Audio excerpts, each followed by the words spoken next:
So today we are on our second seminar, and it's on principles of effective water and sanitation governance. Doc, can I continue, or you want to say something? No, please, you can continue. You can continue. Okay. All right. But I want to make an announcement tomorrow. Hey, hello. Can you hear me? Yes, we can hear you, Prof. So tomorrow I have a guest. She's the permanent secretary coming to officiate our research week activities. I hope to be able at least to host her before the time for the seminar. Okay. Or else I don't know whether we can move and start an hour later. I don't know. Maybe I should leave that to you, so that you can assist whether that will be possible. Yeah, let's move it an hour later. What is the time difference between 1 hour? Like on my time now, it's 10. Yeah, yours is Okay. 9. Okay, so will 10 o'clock be fine? Your time? Yes, our time. Yes, that will be okay, and mine will be 11. But she's aware of it as well. She said she will try to fasten things, but she's big and I cannot push her. Yeah. So just to be on the safe side for us, for me and everyone, not to waste your time, I appreciate starting an hour later. Okay, no, that's fine. That's fine. That's in order, Prof. Thank you so much. So I'm going back to today's presentation. As I said earlier on, it's on the principles of effective water and sanitation governance. And the presentation again is organized in 3 parts. The first one, again, we're going to go back to governance in water and sanitation, getting into some details in relation to the context of the seminar 2 topic. And then part 2 will be on principles of effective water and sanitation governance. What are these for? And then we will look at water as a fragmented sector, among other things that will be presented in part 2. And the third one will be various governance approaches. I thought, as we are having a group of water practitioners, I thought it would be best to take them through some of the governance approaches, and it will be seen apparently in my presentation that there is no one size fits all. So for them to be aware of the different governance approaches, they can see what best fits in their context and circumstances. So that will be the last part of the presentation, although in that part we are also going to look at other variables of water uses, which must also, in my point of view, and also literature, must also be taken into account if we are to realize effective water and sanitation governance. These are just facts that we all know, that all goods and services consumed by any society come from the natural resources of matter as well as energy, and therefore the economy and human well-being depend on natural system integrity. And this is one of the reasons why we need to effectively manage water resources particularly. But the systems but the different uses that society exert on water resources have increased considerably, causing a negative balance for ecosystem, which then affects availability of water and also resulting in poor sanitation. So these challenges, as I said earlier on, I'm sure the group, our participants, are very much aware of, but we just put them in a logical manner and share with them. So I'm not saying necessarily there's something completely new, especially when it comes to the uses and the... Prof, can you hear me? Yes. The slides are not changing, Prof. We are still on the first one that has your name and the principle of effective water and sanitation governance. Yes. Do you have part 1, which reads governance in water and sanitation?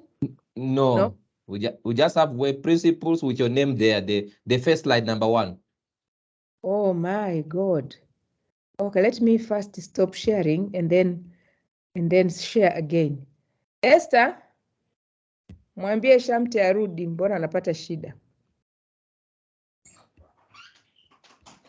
Mwambie Shamte arudi. What about there? We can see all now goods and services consumed. All goods and services consumed by any society, yes. All right. Please, I appreciate that, and let me know when I'm lost. Okay, Prof. Thank you. Pleasure. All right. And then, now, are we there together, or am I still on the 4th slide? We are fine. This precipitates the needs. Yeah, it's fine. We're fine. Okay, thank you. So then you should also put the presentation in presentation mode. I should put it on presentation mode. The PowerPoint presentation in the other. Yes, now it's fine. It's fine now. Yes.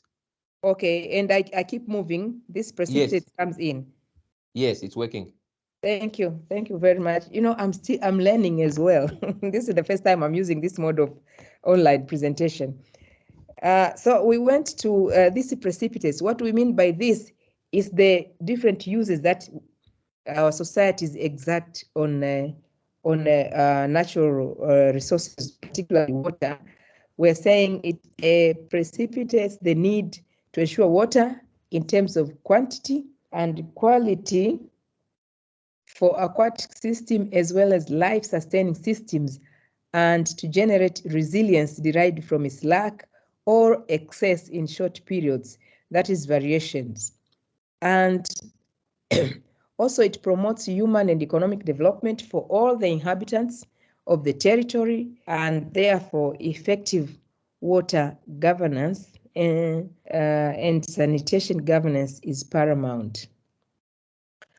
And effective water governance and sanitation governance should focus not only on positive, but we should also positive on negative outcomes for people.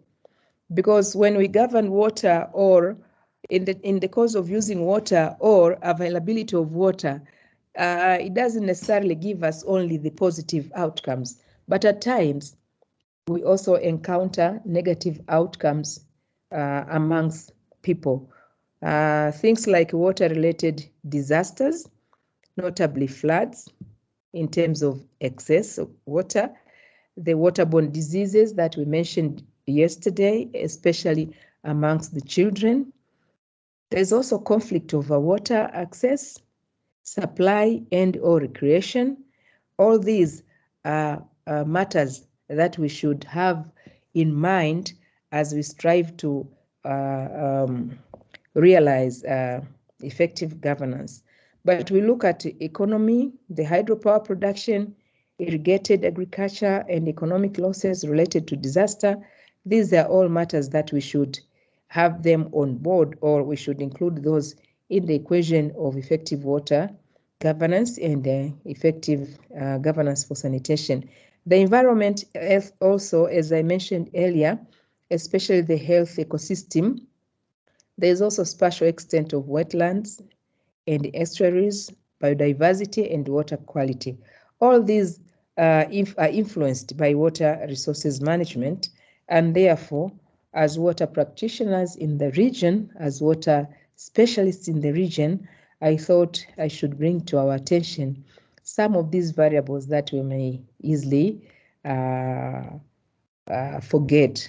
Because when you talk of water and sanitation, governance of water and sanitation, at times we are bound to focus on availability of domestic water and good sanitation. But all these variables are critical because if we can't have a health ecosystem as we agreed yesterday, there's no way we can have adequate availability of water and also good sanitation. Literature informs us that the global water and sanitation crisis is often not caused by lack of water, but at times, sorry, somebody just came in my office and told them I'm teaching, or I'm sharing, or I'm facilitating. So literature informs us at times global water and sanitation crisis is not necessarily caused by lack of water, but it is rooted in poverty, inequality, and some scholars believe is primarily a crisis of governance. Just as we mentioned yesterday, an example that is quite a case in point and is vivid, and we live with it, that that of poor sanitation and at times water services in rural areas. We asked ourselves yesterday whether it is a matter of an availability of resources, especially water in those areas, or is it a matter of poor governance? So some scholars, some researchers believe that the crisis in water and sanitation is primarily a crisis of water governance. So governance of water and sanitation is also complex, as we found yesterday, that it involves many sectors and many stakeholders and actors, but the sectors that are involved add to the complexity of water and sanitation governance in terms of them being formal and also informal. Because you see, sometimes the formal, you might say, are more structured, but even informal at times are also structured. But anyway, these types also add to the complexity of water and sanitation. And for us as practitioners, we need to be aware of these variables so as to realize a common goal, and that is of effective water and sanitation governance. But then, despite of significant investments over the past decades, many obstacles remain. And the question is why? Because if you go back in literature, as I said yesterday, and you try just to find how many published papers are out there in the mainstream outlets on water or water resources management or water governance, there's plenty. But also, much as we found yesterday, investment is not necessarily up to the internationally agreed targets, but we can't deny that there is significant investment over the years. But the question is, where are we failing? Why are we facing a lot of obstacles with regards to what we would like to realize in terms of water and sanitation services? One of the reasons is the fact that water is a fragmented sector. The water sector holds intrinsic characteristics that make it highly sensitive to and dependent on the multi-level governance. You know, when you have various stakeholders, of course, they come with their own expectations, they come with their own interests, they come at times with their own rules of the game. You are bound or you are subjected to a lot of challenges that some of them might see you not exactly realizing what you would wish to. Now, water as a sector has different players, and it depends on the multi-level governance. The reason why we are having these topics of water and sanitation governance is because we want to know these stakeholders, and we want to ensure meaningful involvement of stakeholders so that we can realize the objective. But the fact that water depends on multi-level governance is something that can jeopardize realization of the intended goals. Water, of course, connects across sectors, places, and people, as well as geographic and temporal scales. There was a time we were invited, my colleagues and I, to facilitate a group of water practitioners from the nine Nile Basin countries. And you could see some of the participants from some countries when you mention of the sources of Nile or the use of Nile water in other places, you could see how the atmosphere changed. So water connects across sectors and also geographic and temporal scales. So especially when it comes to issues of transboundary water, a lot of wisdom is required in terms of how we govern the resources for all of us to be able to benefit from the resources. But my point is that adds to the complexity of the realization of the goals in water and sanitation governance. And in most cases, you as practitioners are aware of this, that hydrological boundaries and administrative perimeters, do not necessarily coincide.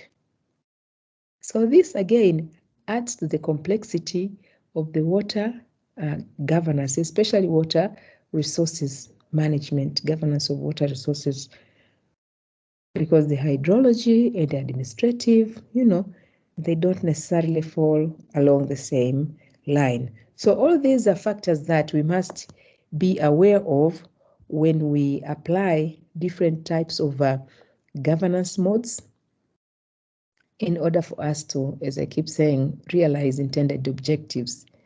And also freshwater management, surface and groundwater, is both a global and local concern, and it involves a plethora of public, private, and non-profit stakeholders in the decision-making, policy, and also project cycle. This again brings that multi-level governance. But we're also aware that water is highly capital intensive and monopolistic sector with important market failures where coordination is essential. On the market failure, at times people don't necessarily approve of the cost imposed on water, especially when you meet a population that believes water is a free good.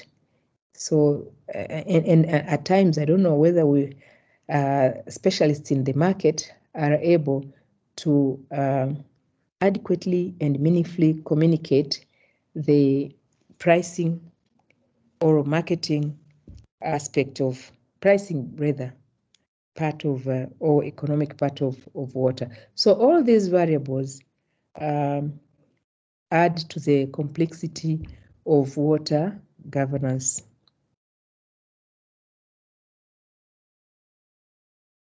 Again, water governance does not only focus on organization of water-related decision-making, but also on administrating water in a way that protects or establishes social order.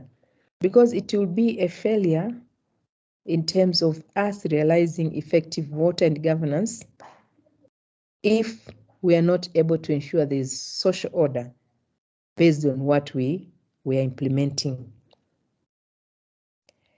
Instruments and tools for organizing the distribution of water services and management, as well as regulation of water resources, should form part of the variables for effective water and sanitation governance. We must have, among other things, instruments and tools that help us in organizing the distribution of water services, and if I may add, in sanitation services. And also, we must have instruments and tools that help us regulate water resources and also manage water resources. Research to determine how changes in water reflect and co-shape societies and their processes should also be considered in realization of effective water and sanitation governance. And this you'll see in my later slides.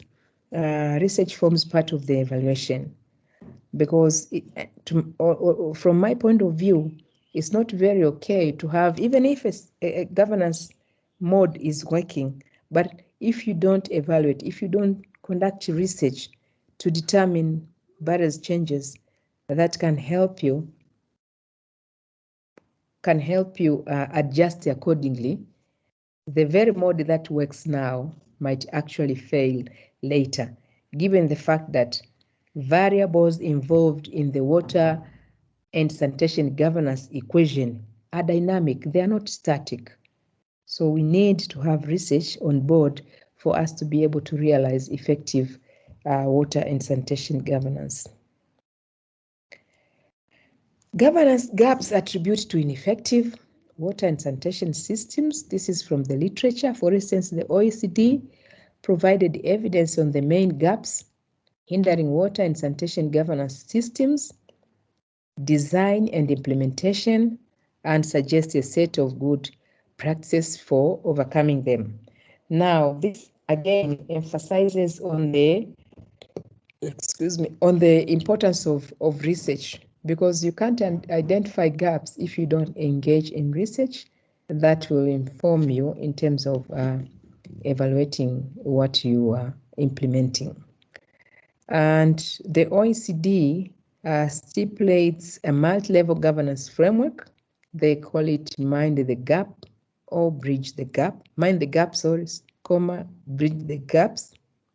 And it was developed as an analytical framework and tool for policymakers to be able to identify and bridge governance challenges that affect, to a greater or lesser extent, all countries, regardless of the institutional setting, regardless of the water availability, and regardless of the degree of decentralization. So basically the point in this slide is for us to be able to identify the gaps, the governance gaps that attributes to ineffective water and sanitation systems. But again, even when things are working our way, I believe we are still obliged to do evaluation. And if you're doing the right thing, get to know what is it that is working in your case to be able to sustain or maintain it. Short of that, something might happen here and there, and you find yourself, on the downfall or on the deterioration route, as opposed to what actually was happening earlier, simply because you didn't take interest in trying to understand, even when it works, I repeat, trying to understand what works, and therefore formulate strategies to ensure that you're actually maintaining or sustaining the good cause. So from the OECD point of view, the principles of good governance are rooted in the broader principles of legitimacy, transparency, accountability, human rights, rule of law, as well as inclusiveness. And all these, I'm sure, resonate with all of us. Beginning with legitimacy. Legitimacy is important. How legit an authority is, how legit an institution is. No one would listen to or would like to be involved with an institution that has no legitimacy.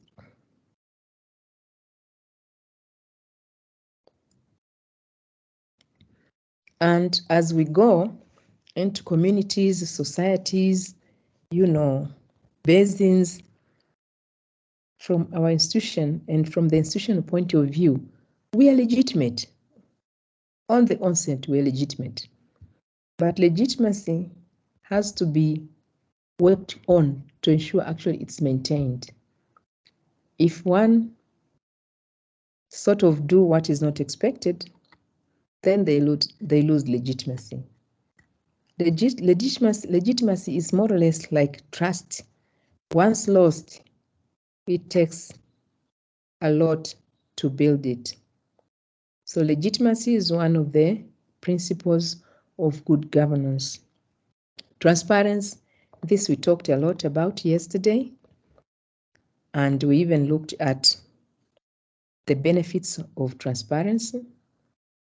Recall we said when you are transparent, not only people know what is it that you're doing, but also you can benefit from their input. But when you are not transparent, nobody knows what you are doing, and therefore you can't benefit from other people's valuable thinking. Accountability, again, it goes without saying. We have to be accountable for what we're doing. Human rights comes in terms of water and sanitation. Water particularly is a human right issue. Rule of law, remember I said the informal sectors or the informal stakeholders or institutions also have their own structure. They have their own rules, even when probably they are not, written down. But for an institution to be able to work properly, there have to be rules that are agreed upon and followed through. So rule of law is part of the principles of good governance, and also inclusiveness. Inclusiveness, we may at times call it as public participation. Recall yesterday we mentioned about inclusiveness, maybe not necessarily using the word, but what we meant is to ensure that we bring on board all stakeholders from all walks and backgrounds of life. Recall we said there are at times power relations which can come into the equation and hinder the opportunities availed to some of the perceived disadvantaged population. So inclusiveness also make part of the principles, broader principles of good governance. SIWI, I'm sure you all know what SIWI is, being in the water sector, and the UNDP also suggests the following general principles for sound governance of water and sanitation. Transparency, these are more or less what we mentioned before, but the ones we mentioned actually are from the OECD. So as I said yesterday, the definition of governance, there's no single definition that is agreed upon, but I said variables that go into the definitions are more or less the same. And the same applies to the principles of effective or sound water governance. So the ones I just mentioned were from OECD, but SIWI and UNDP came up with more or less the same principles, and that is transparency, and for them, information decision-making process. There's also political and sectoral coherence in water and sanitation, and also fairness, accountability, and responsibility. They added responsibility, but accountability had also been mentioned in the OECD principles, and these, according to SIWI and UNDP, must be applied to all sectors. Inclusiveness is also included in the OECD and here in SIWI and UNDP. And participation, as I said earlier, inclusiveness, more or less could mean participation, but the SIWI and UNDP mentioned them differently, but all the same, we are on the same page with regards to variables that must come into the equation for us to realize effective water and sanitation governance. So for SIWI and UNDP, inclusiveness and participation by various stakeholders, including highly marginalized groups, we mentioned about this. And you see, the point of including everybody, including the marginalized, is also a matter of human right issue. We are not honestly expected to marginalize some of the population segments. We are all human beings. We all have basic needs. One might decide to go a little overboard in terms of how they give themselves comfort, but the basics remain the basics, whether you are from a high status or low status group, but basics are basics. So even the marginalized have to be included, and they must also participate in the water and sanitation issues, especially having their voice heard. And we have effectiveness and efficiency of services, sustainability and responsiveness of institution. This is an added, these are added variables because earlier on we didn't have them, but I'm sure we all agree why we need effectiveness, why we need efficiency, and why we need sustainability of and responsiveness. Sustainability, again, it resonates with what the OECD mentioned about the gaps. Remember, I said, even when things work our way, we are still expected and obliged to understand what works so that we can maintain the status quo. So one good analog of effective good governance is to think it as a broad game. Sorry, I have board, but it's a broad game with the stakeholders, rules, laws and regulations, but also objectives. Means and restrictions must also be in place. Then different stakeholders must also have different strategies. And when you have different stakeholders, you have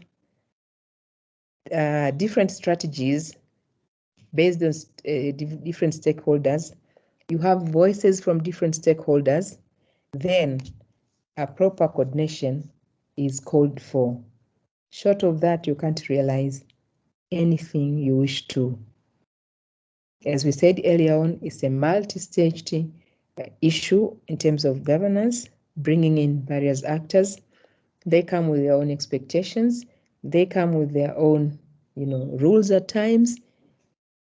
They come with their own strategies. Here we are adding. So you need a proper coordination in place. This is a diagram of principles relating to principles of governance. Remember yesterday we talked of the social, economic, political, and environmental dimensions. So the diagram actually, as it is, we have number 1 representing principles relating to human rights, non-discrimination and equality. This is in a way what we termed earlier on as inclusiveness. Transparency has been mentioned, and access to information, participation, accountability, obligation, and sustainability. I'm sure we all see why the mentioned issues make sense. The second to it is legal principles for water. And here we have available continuously in sufficient quantity. When we have in place good water and sanitation governance, it means the services are available. But remember, we said we need to do either research or we have to have a mechanism to do evaluation for us to be able to find out what works. And if it works, then we must have strategies to maintain. And that means we are putting ourselves in a position to ensure that services are continuously and sufficiently available in terms of required or acceptable quantity. And we don't have, it's not like a rocket science, literature has it. If you live in urban areas, there are variables that make you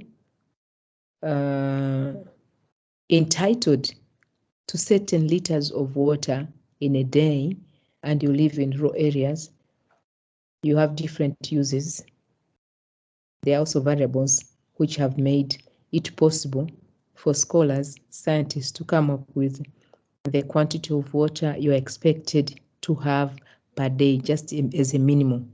So we don't have to worry about that. The only thing that we need to do is to ensure that we are able to ensure availability of the services, water, for instance, in terms of continually basis, but not only continuously, but also it must be of sufficient or rather acceptable quantity. Physical accessibility is an important issue as well, and from the diagram we have, it falls under the legal principles of water. You know, it doesn't really help people if they have to walk miles away to just be able to access water. Safe water, and one of you actually yesterday, I don't remember whether it was Petro who mentioned about the tragedies people are facing when they go fetch water from the sources, meeting with the crocodiles and losing life. So that comes into the equation of physical accessibility. As water practitioners, apart from ensuring that water is available, physical accessibility is one of the variables that we have to consider. Safe access, again, water quality and safety when using installations. and the issue of quality and safety is very important, especially with regards to what we mentioned yesterday of the obsolete or dilapidated infrastructures. You see, from the point of water to the point where a user gets that water, if we are not careful, there's a lot of contamination in the process. So we might have a governance system in place that ensures water is available on continuous basis and in sufficient quantity, but then the quality is questionable. So as practitioners and as people who aspire to see that we are having water and sanitation governance effective, we must consider the issue of quality. Economic accessibility, this comes again into the equation of water pricing. You see, water pricing becomes an issue because we agree, of course, there's cost to making water available. But then from a human point of view, human right point of view, we must also consider the amount that some of the population groups are able to pay for. And this is what I said, I think, yesterday. In some places, no, yesterday I shared an example from Japan where there's a flat rate for certain cubic meters, and thereafter you pay dearly for every access cubic meter. But then other places, if you live in an upmarket area, your water bill is different from somebody who is living in the lower residence. So for those who are blessed and are able, they sort of subsidize to those who are less fortunate, so to say. So economic accessibility is also a variable that comes into the equation for us to be able to realize effective water and sanitation services. Acceptability, dignity, and privacy. These are all factors that must come into the equation. So far you can agree with me and also with literature how complex water is, especially with regards to governance. There are so many variables that come into the equation. And again, these variables bring in various actors. So you can see how complex it is. But to me, a proper coordination and inclusiveness will, help us address so many challenges. If we are one and the same and we coordinate ourselves properly and we listen to each other I'm sure things should be able to work out. Now, the third is the principle of governance, social, economic, political, environmental dimensions, and these in a way actually resonate to principles under box 1 and box 2. Now here are the actors. There is a politician. There is a politician who has his own interest to his voters. At times you find the administrative boundaries or perimeters coming into the equation. If a water plant is supposed to be placed somewhere, the politician might clash, because if it goes to side A, it means side B is on the losing side. And much as people from both sides can make use of that facility, but the clash comes with between the politicians, because everyone wants to show their voters that, you know, I was able to bring water close to you. So these are some of the issues. But also, at times, politicians look basically at what they will reap in terms of benefits of the services that are made available to citizens, and that in a way might even be detrimental. At times, you know, establishment of services might not necessarily be optimal, but you know, politicians are politicians, and we can also not do away with them, because at least at some point, you know, they have influence. At times they even know, they have this technical know-how. They can help you lobby and solicit for resources to ensure that you get what you expect. So again, it's a matter of inclusiveness and listening to the voices and making sense of each other's point, and come to terms with or come to an agreement with what we want, especially with regards to these important services of water and sanitation.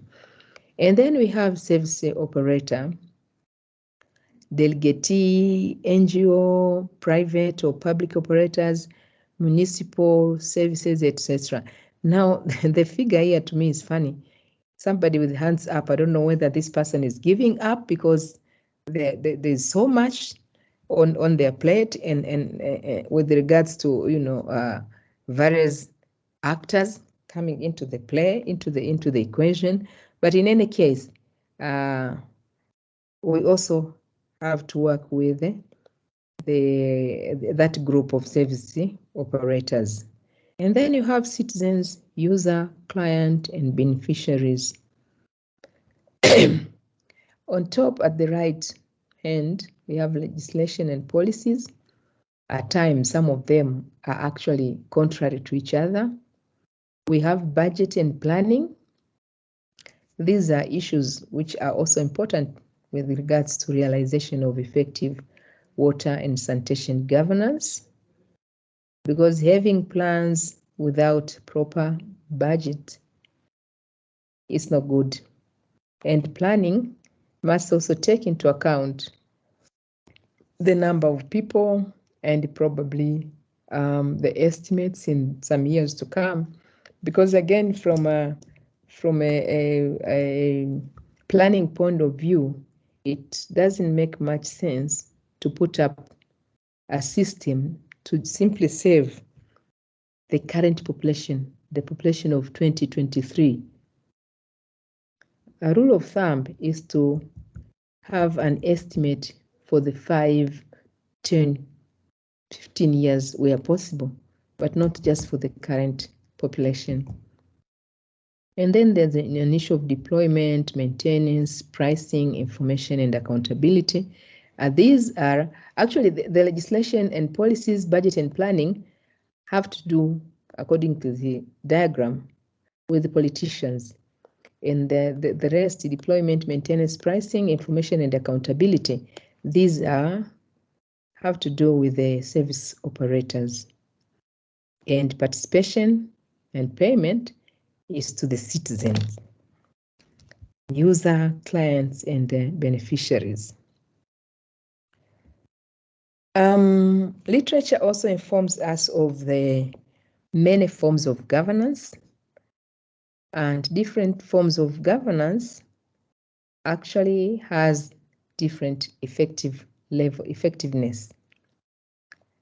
It is not possible to identify a single and universally optimal form of governance. Strategies for the game may prove to be more successful than others. Again, we have to remember this is also contextual. What works in place A might not necessarily work in place B.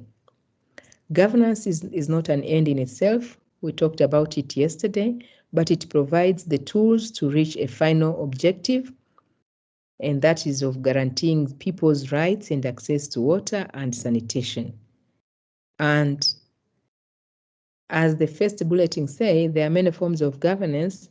The fourth one speaks to it that there is no unique governance model that will suit all contexts in all countries, but the principles of governance are universal, similar to the principles of law, and they apply everywhere. So the principles are the same, but the model may differ from one place to another depending on the context.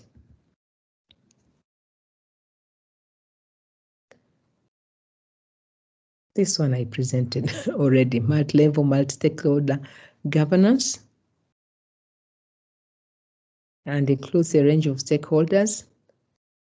Some are from the central government, some from the local, and then we have private sector, we have civil society, and they all play crucial roles for the water and sanitation system to function in different settings. Another important thing that we must remember is appreciating each one position, because for instance, the private sector might bring on board something different from civil society, but yet what they bring should be appreciated, especially if it makes sense. Of course, we don't just appreciate or accept anything that comes in, and that's the importance of dialogue and coordination comes in. And civil society also may bring in something on board that has to be appreciated given the value it brings to the equation. So a range of stakeholders have to appreciate each other and value each other's contribution only if it makes sense. This is a circle that shows water governance, and we have effectiveness, efficiency, trust, and engagement in the one of the inner circles. And then I'll start from the right, after right hand side, from the vertical line, and that is data and information. This comes in the issue of evaluation or research. We talked about it. Financing, more or less, is about the budget. As we said earlier on, it makes no sense to have good plans but you don't have the budget. And then we have regulatory frameworks, innovative governance. Governance, as we said, is a process, so it evolves as well, depending on on various variables. It's not static, and we are not necessarily bound to simply have one type of governance mode and stick to it. We are allowed to be as innovative as possible depending on the context that we are working in. Integrity and transparency, this goes without saying. Stakeholder engagement or participation or inclusiveness, again, we talked about this. Trade-offs, this is one of the important variables in water and sanitation governance. Various actors must be ready to trade off where necessary, not be rigid and conservative. Trade-offs must be allowed. So stakeholders or different actors, even users and beneficiaries, are expected to be flexible for things to work out. So trade-offs across users, rural and urban areas, and generations is something that attributes to water governance. Monitoring and evaluation is important, as we have already mentioned. Clear roles and responsibilities. You see, at times, people are not clear of their roles and responsibilities. And this is dangerous because we might end up stepping on each other's toes, and that brings conflict, and it jeopardizes the whole process. So we need to be very clear in terms of the roles and responsibilities. But we also must try as much as we can to refrain from, getting into other people's responsibilities, much as there might be an appetite to do that for various reasons, including maybe availability of financial resources. But if it doesn't fall under your responsibility, just let go. And people that we work with, we have also to inform them of making sure there's a clear cut of roles and responsibilities, and each one to respect and abide to what is expected of them, rather than stepping on other people's space. Appropriate scales within basin systems is also necessary for us to have effective water governance. Policy coherence, this is what we said earlier on, that there shouldn't Prof. be... Hello?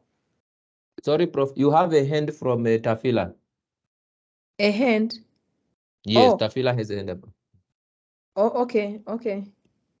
Yes, please. Yes, Tafila. Good morning, Prof. Good morning. Yeah. May you please elaborate on the point of the trade-offs there?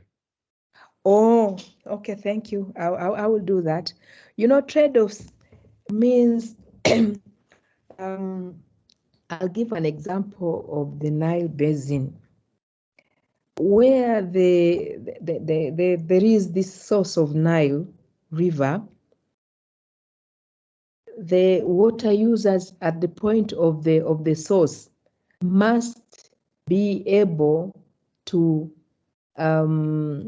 sort of have reservation with the extent to which they use that water, for them to ensure that water is also available downstream.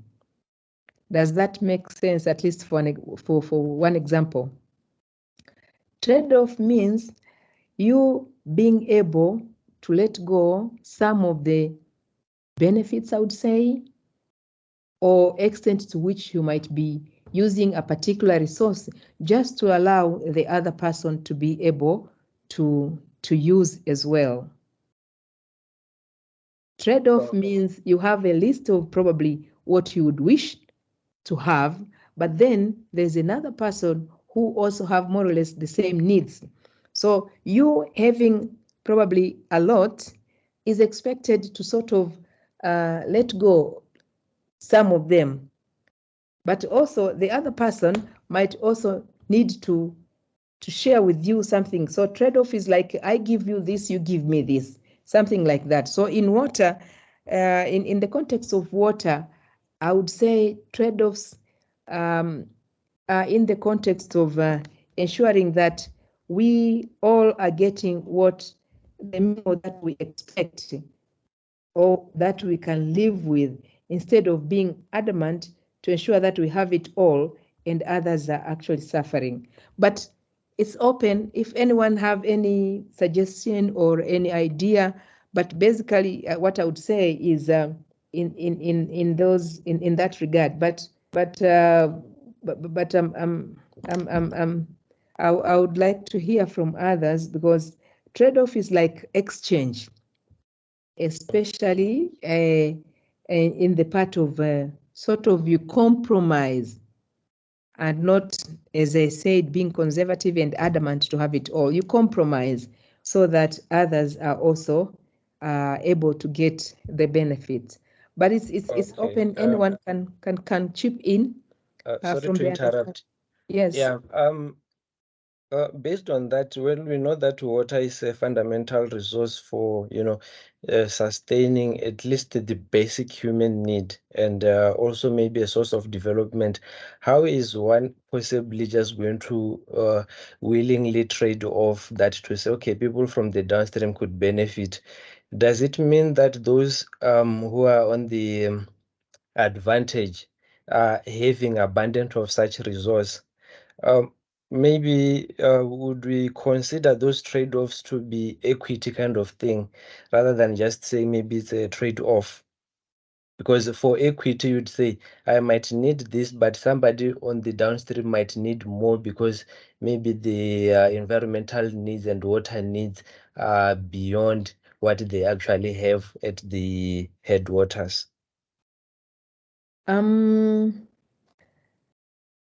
Of course, when we are expected to compromise or to be able to trade off, it doesn't mean that we are expected to deny ourselves the minimum. And I always like to use the example of the Nile Basin countries.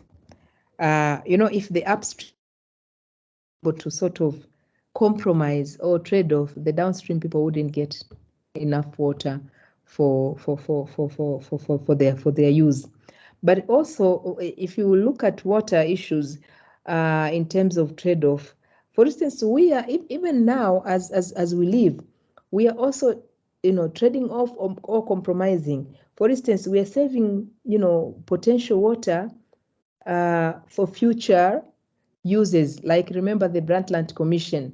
So it's more or less the same principle, whereby you're able to get water enough for you for different uses, domestic, fostering economic development, agriculture, but also you are not compromising availability either for the future generation or for other people. But your point is crucial, that much as we expected to do the trade-offs and compromise, but we should not actually be denied the opportunity to meet our own needs. I don't know whether it makes sense. It's a difficult point, but wisdom being used and applied, I'm sure we should be able to ensure each one has at least enough, and not just for domestic uses, but as you pointed correctly, also for us to be able to foster economic development and also engage in agriculture. Can I continue, or is there any point of intervention from any of you? Hello, am I lost? You may continue, Prof. We are fine. You may continue, Prof. Thank you. Thank you.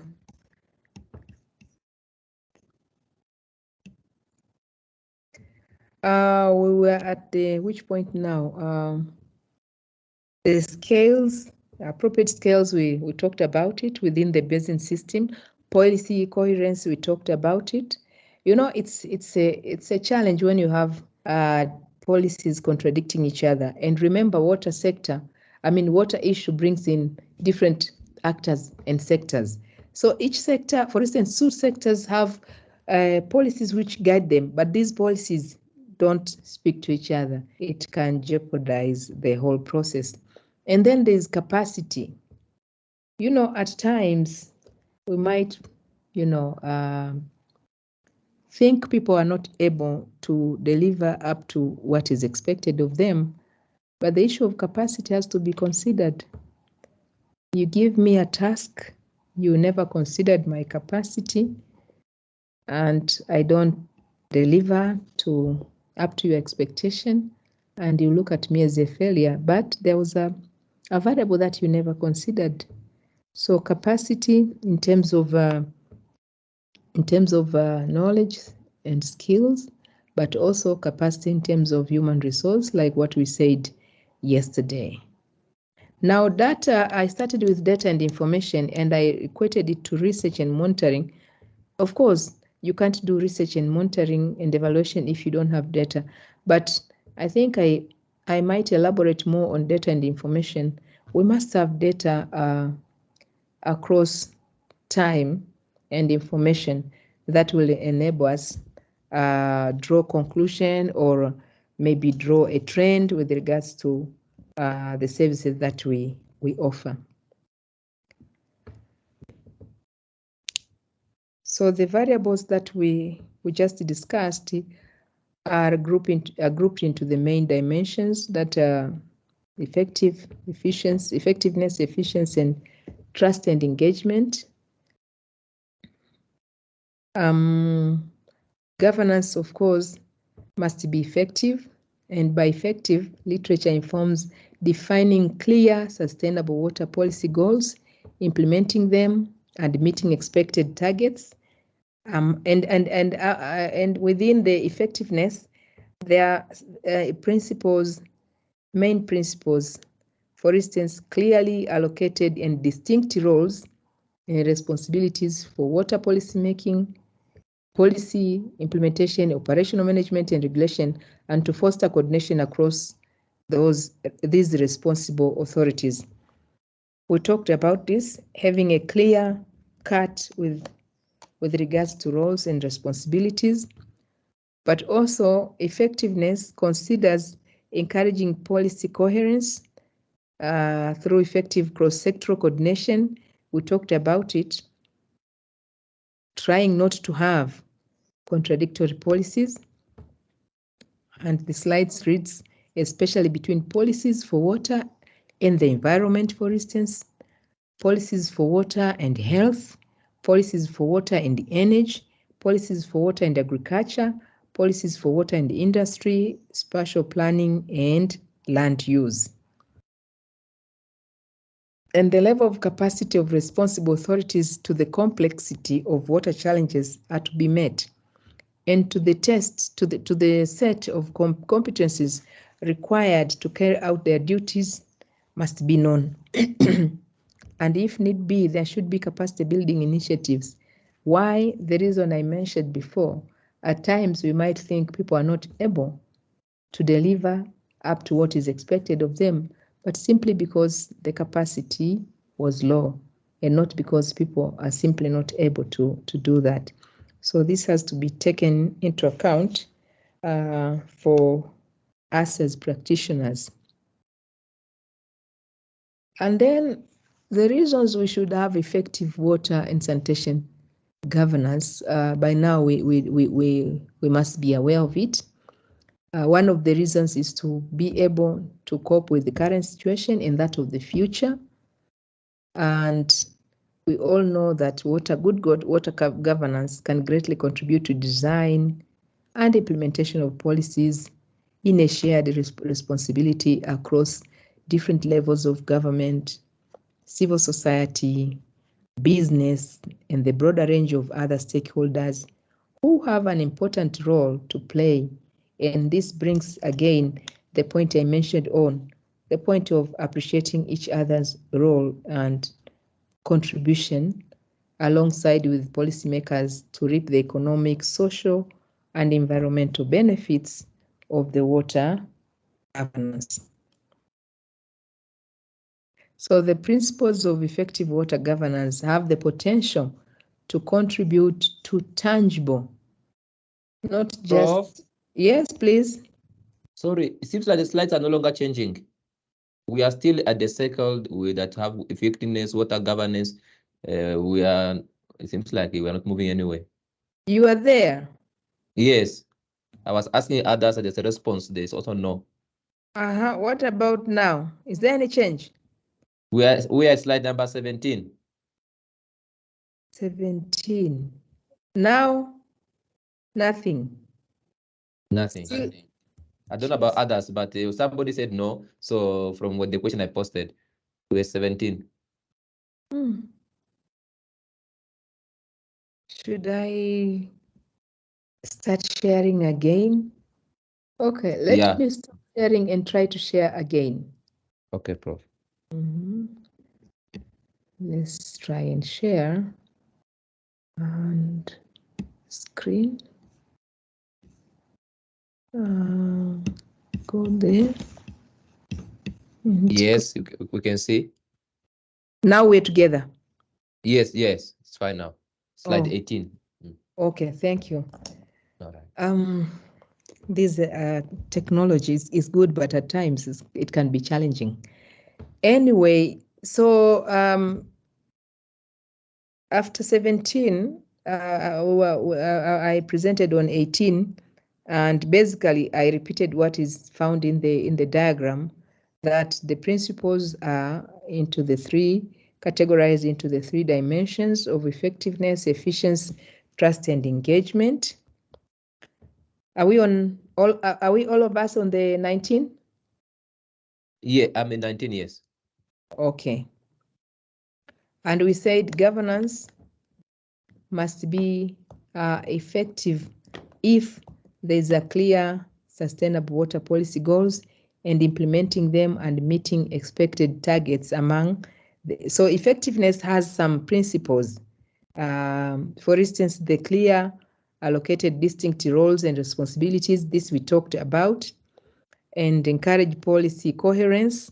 As I said earlier on, it's difficult to effectively implement strategies and reach a common goal if you have contradicting policies. Now, literature talked about, for instance, policies between water and the environment. If they're contradicting each other, then it's not possible to reach intended outcome. Or policies for water and health, if they are contradicting each other, and policies for water and energy, agriculture, industry, spatial planning, and land use, if they are contradicting each other, then if they're not coherent, then it's difficult for us to realize what we wish to. And then we said the level of capacity, the issue of capacity, we mentioned about it. Authority must be responsible to ensure that stakeholders have the competencies required to carry out their duties, and these must be known. We talked about, labeling somebody as unable to deliver up to standard or up to expectations, but could be because their capacity was low. So authorities have the obligation to set the competencies required and build the capacity where there is a gap. I said earlier on, by now we should also be informed of the benefits of water, effective water governance. One of them is to be able to cope with the current situation and that of the future. And water governance can greatly contribute to design and implementation of policies which help us cope with our current situation, but also that of the future. Water governance is able to greatly contribute shared responsibilities across different levels of government, civil society, business, and the broader range of stakeholders who have an important role to play. As I said earlier on, we have to value each other's contribution towards a common goal. And I think this is where we were when I was informed that slides on your side are not moving, that the principles of effective water governance have the potential to contribute to tangible outcomes. The tangible and not just perceived outcome, tangible outcome oriented to public policy based on the three mutually reinforcing and contemporary dimensions of water governance, which are efficiency. In efficiency, basically, we are talking about producing up-to-date and shared timely, consistent, comparable, and policy-relevant water and water-related data and information, and use it to guide, assess, and improve water policies, but also ensure that sound water management regulatory frameworks are effectively implemented and enforced in the pursuit of the public interest. And we also promote adoption and implementation of innovative water governance practices across responsible authorities, levels of government, and relevant stakeholders. Recall we said we are not simply bound to sticking to a particular practice, governance practice or model, but we should be able to be innovative based on the contemporary issues, emerging issues, but also practice can inform us on how innovative we can be with regards to governance issues. Trust and engagement. Government should build the trust and also engage, ensuring that the inclusion of stakeholder actors through democratic legitimacy and fairness for society. And under this variable, principles are stakeholder engagement for informed outcome, oriented contributions to water policy design and implementation, encourage water governance frameworks that help manage trade-offs across water users, rural and urban areas and generations. This we talked a little about, the trade-offs, and also promote regular monitoring and evaluation of water policy and governance where appropriate, share the results with the public, and make adjustments where possible. Again, we mentioned a little about this. So the OECD again came with a framework that has been considered to represent the idea of good governance, and their proposition is said to have the potential to help solve key water and sanitation challenges using a combination of bottom-up and top-down processes while fostering constructive state-society relations. You see, at times, there are those who believe top-down doesn't work at all and we have to get away from it and only embrace and practice bottom-up. But according to OECD framework, a combination works better. So again, as I said earlier, and I keep saying, that there is no one size fits all. It all depends on the context. At times, you apply both processes, bottom up and top down, but at times you only need probably bottom up, or else you might as well need top down. So these are just frameworks and propositions that we should be aware of, but we are not bound to use them depending on our context.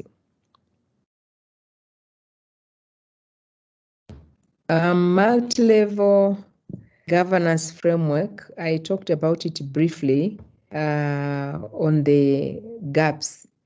I'm sure we agree that we must be able to identify gaps and be in a position to bridge them.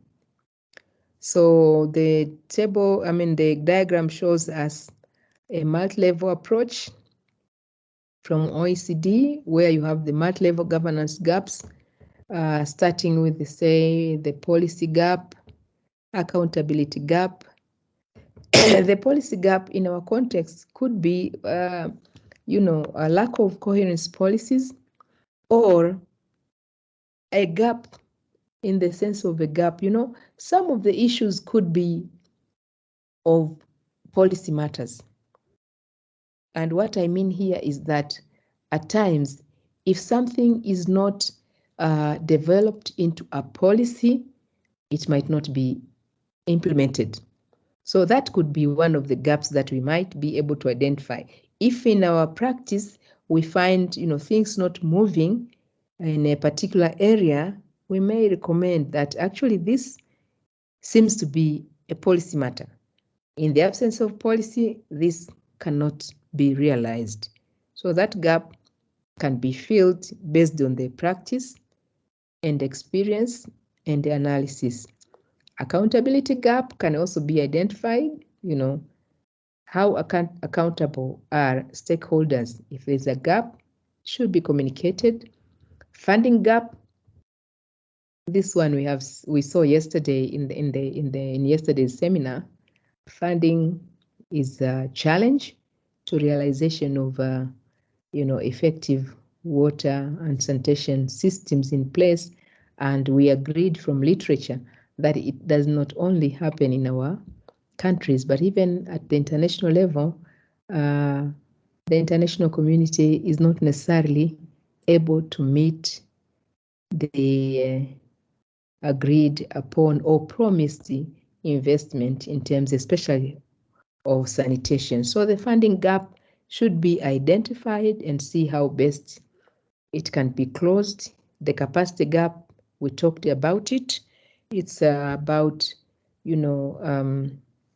competencies that we expect people to have for them to be able to comfortably deliver up to expectation. Information gap, we might identify, there's a gap with regards to certain information that might help us understand what is going on, what works, what doesn't work, and what should be done. And that also has to be communicated for it to be filled. Administrative gap might also be there. Objective gap, we might have either unrealistic objectives or at times you have objectives which are maybe something that already exists, and then you say, I want to achieve this, but that thing has already been achieved. So there's a gap between what you want to achieve and what is actually happening. So you diagnose the gap and then you propose means to bridge the gap. You do that, you'll be realizing effective water and sanitation governance. This slide only tells us that the framework was used in the mentioned countries. But again, literature informs us, as we all know by now, that there's no one-size-fits-all solution to water challenges worldwide. And I mean, even in our own SADC region, we don't necessarily expect to have one-size-fits-all countries or member states of SADC, but rather larger diversity of situation within and across countries should inform which modality or which solution to be applied. So we are saying governance responses should therefore be adapted to territorial specificities, for instance, within our region, SADC, and also recognizing that governance is highly context dependent. We have the benefit within our region. We have collaborations, we have treaties that we signed, we have agreed upon, contracts. Those are context dependent and they work for us, and therefore we should be in a position to apply whatever governance mode that fits our context in our relative countries. Literature informs us much as there could be territorial specificities. Governance landscape of freshwater management has changed, especially over the past 2.5 decades. Information flows more easily and potentially sheds greater light on deficiencies, failures, and poor practices. And this is beneficial for learning lessons. It's benefit for us to be able to identify the challenges, the deficiencies, and failures and poor practices for us to change for better. But again, there's decentralization, which is much, advocated for. And literature informs us that it has resulted in opportunities to customize policies to local realities, but it has also raised capacity and coordination challenges in the delivery of public services, notably water and sanitation. You know, the benefit of decentralization is to provide an opportunity, as the slide reads, to customize policies according to the local reality. But if you don't have a strong coordination, then you are bound to see locality A doing their own thing, locality B doing again their own thing, and at times people tend to monopolize and sort of be kings in their own territories, which is not necessarily the intended objective. So literature informs us as much as the fact that decentralization resulted in opportunities to allow people do things in their own local context, but it has raised the challenges of coordination in terms of delivery of public service. But the benefit of having, these challenges brought to our attention gives us the opportunity to work on the challenges, to address the challenges for better. I beg to be given at least 2 minutes. Do you allow me to exit for at least 2 minutes, please? Yes, Prof. Yes, Prof. Thank you. I'll be with you shortly. Okay. Right.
I'm back now.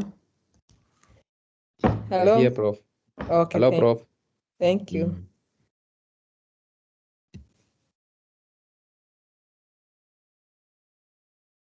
Are we all on slide number 30? Yes, 30. Thank you. Thank you.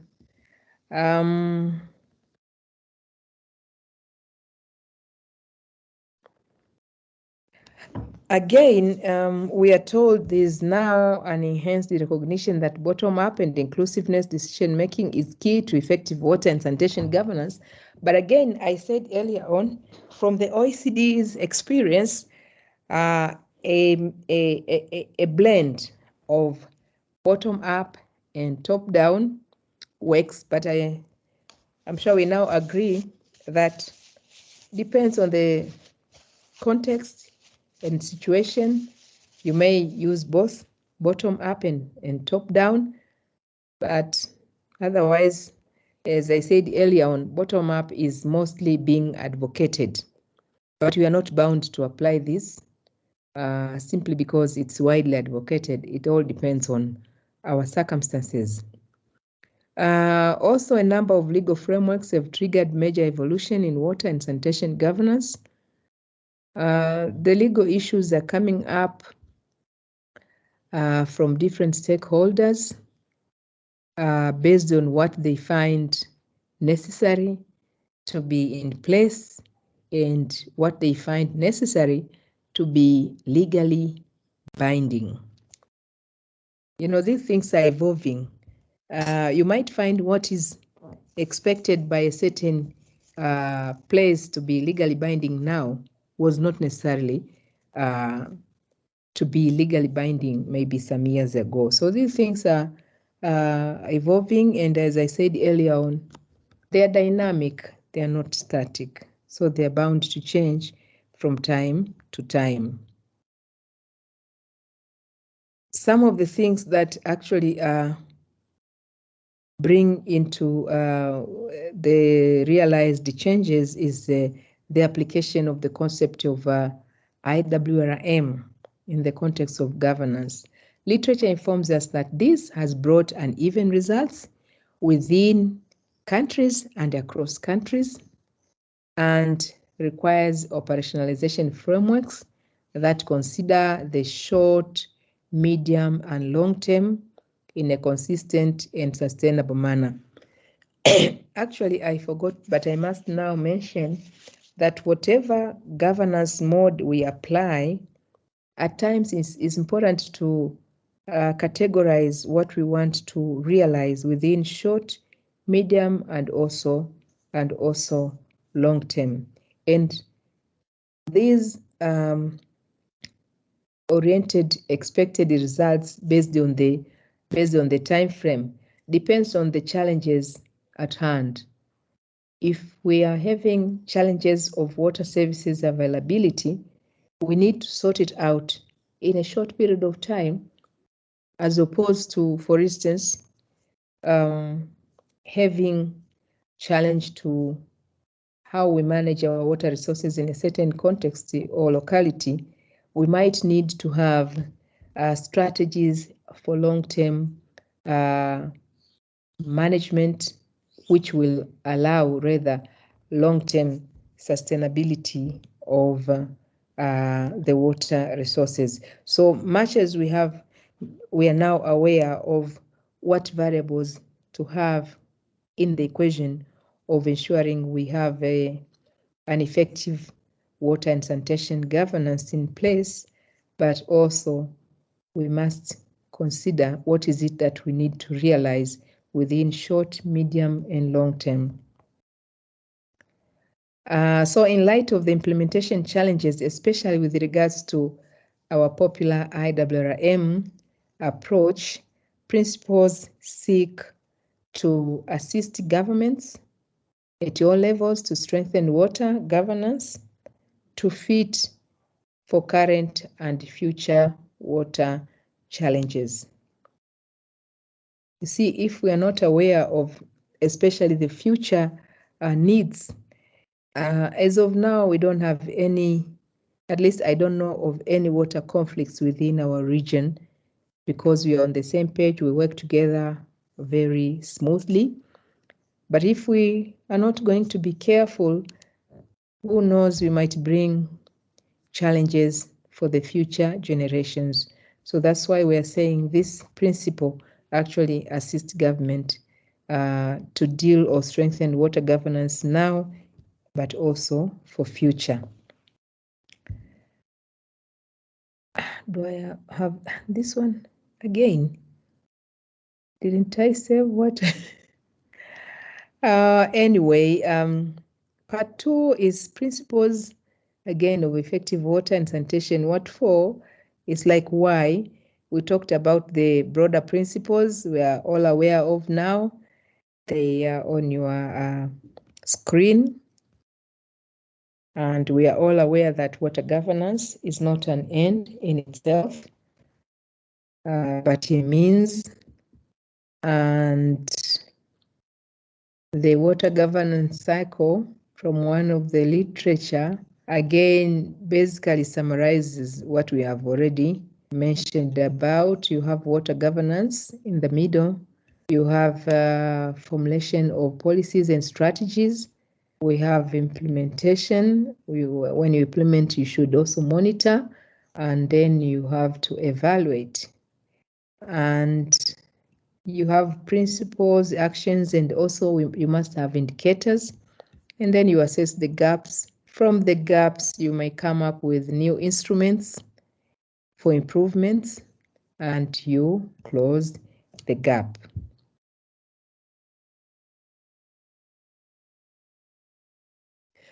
We talked about managing water where it's too much, too little, or too polluted in a sustainable manner, in an integrated, inclusive way, and acceptable cost and reasonable time frame. This is what we mentioned just a minute ago on the long, medium, and long term. Sorry, on short, medium, and long term. But also, the principles consider governance is good if it can help to solve key water and sanitation challenges. We talked about this must be from the OECD, where they use a combination. But if it is bad if it generates undue transaction cost and does not respond to place-based needs. That is, the application of the approaches that results in undue transaction cost and does not respond to place-based needs, then that's not a good water governance approach.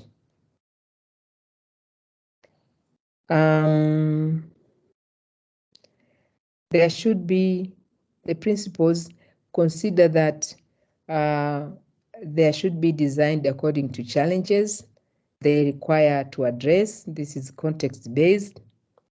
There should be, of course, problem solving. That means forms of water governance should follow functions of water governance. Structuring, institutionalizing, and or formalization of institutions should not detract from the ultimate objective of delivering sufficient water of good quality, maintaining or improving the ecological integrity of water bodies. This should be apparent to every one of us. To enhance effectiveness of water governance, we talked about clear roles and responsibilities.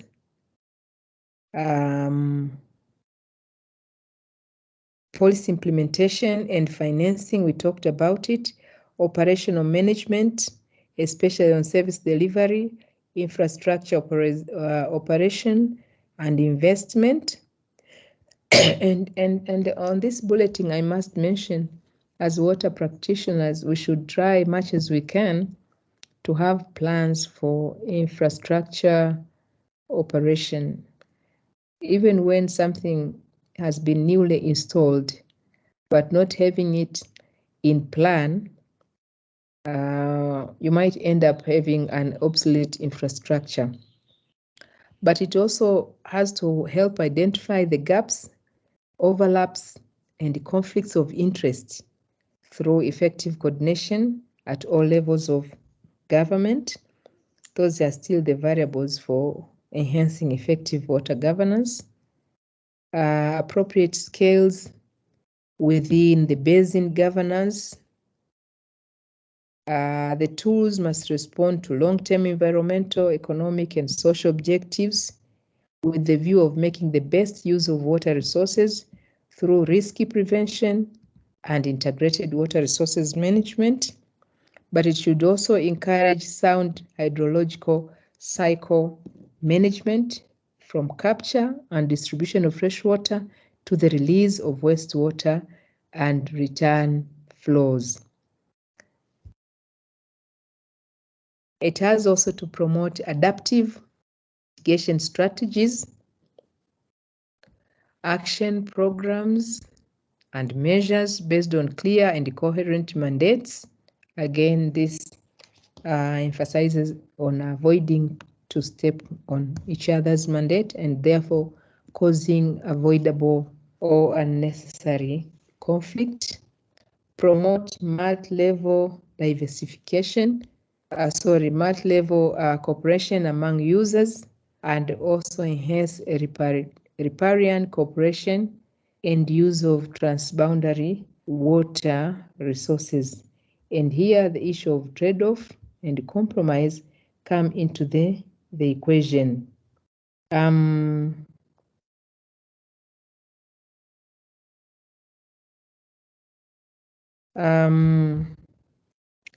Another is while the local and national institutions have mostly visible role to play in governing the water and sanitation sector, it is the sector's underlying policy, legislation, and regulation that provide the foundation for its overall governance. So here, it is the sector that is expected to provide the foundation for its overall governance. And I believe it makes sense to all of us and would agree that it's the sector that is at the center of, I would call, action. The local and national institutions, have the roles, but the sector has to provide foundation. Some of the key roles sector institutions and organizations need to fulfill in developing and carrying out the underlying legislation, policy, and regulations, and they include strategic policy making and planning for water and related sector, conflict resolution and arbitration, and regulation and monitoring of water users and service provider. So various approaches and principles underlying each of the roles had been subject to significant debate. And I think at times it's healthy to engage in a debate, of course, a debate and not conflict. And the debates actually provide a room to make each other understand each other point of view, and therefore avoid potential conflicts. The regulations that might be developed entail the system and instruments that enforces and foresees the implementation of sector policy and legislation. Anyway, the whole point here is that the sector itself has to lay the foundation. Core element is that good water management comprises of the three layers: the content layer, the institutional layer, and the relational layer. These are some of the layers that can help the sector build a foundation. These are some of the importance or benefits of effective water and sanitation governance. But there is something that the UNESCO brought up, which I've not actually seen in other literature. And UNESCO brings in an element of culture. It says water is not only vital for our lives, but also is deeply embedded into our culture. And for us as water practitioners and specialists within the region, have to remember this fact. I'm sure if we had time to ask each one of us on what value, cultural-wise, water has in our context, ethnicity. I understand within the region we have various ethnicity. I'm sure, especially those who are not like born town and not aware of their culture, would be able to share experience or what they understand the value of water in their culture. So UNESCO brings into the equation of cultural aspect of water within our societies, which also might be important to consider in the water governance, especially in the context, local context. The social, economic, and cultural aspect call for effective water and sanitation governance within the context. These aspects are in one way or another recognized internationally and are reflected in the 5 principles of the UN General Assembly. And I want to refrain, but I will still mention probably the cultural aspect. I'm not sure about the cultural aspect of water and the way we might be cleaning on it in Africa as opposed to other continents, especially in the western part. Maybe Asia and probably some native Latin Americans might have the cultural aspect or value of water within their context, but in the Western, I'm not sure. But the comfort that I have as one of you in the water sector and within Africa is that these aspects are recognized in the UN General Assembly. Of course, they talk about sufficient quantity and without interruption. The physical issues, we talked about it. But the last one, which is acceptability, dignity, and privacy, probably there is where you find the cultural issue as well embedded in it.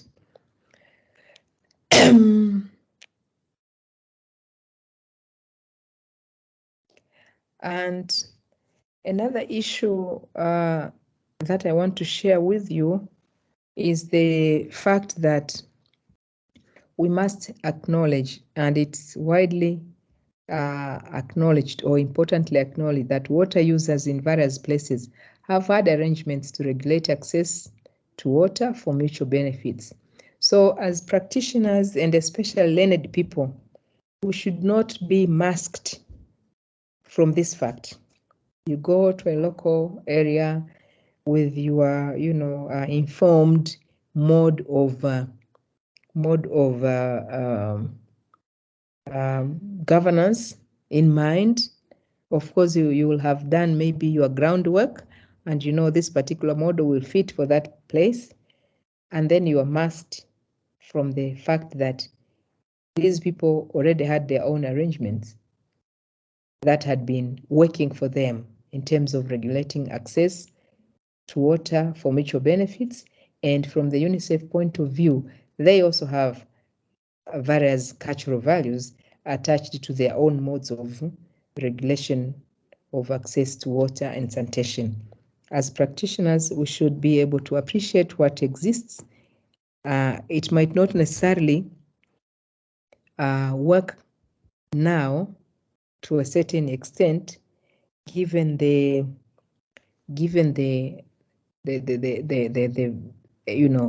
contemporary issues, and probably given the various variables such as the population growth, which comes in with its own challenges, such as increasing economic activities that might make their own arrangement not necessarily work the way it was working in before, but we have to appreciate what is in place.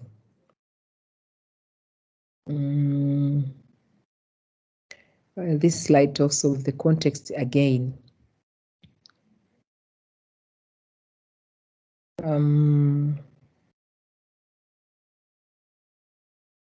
This one talks about the coordination, and this particular slide brings in such something that we mentioned yesterday of the structures and powers.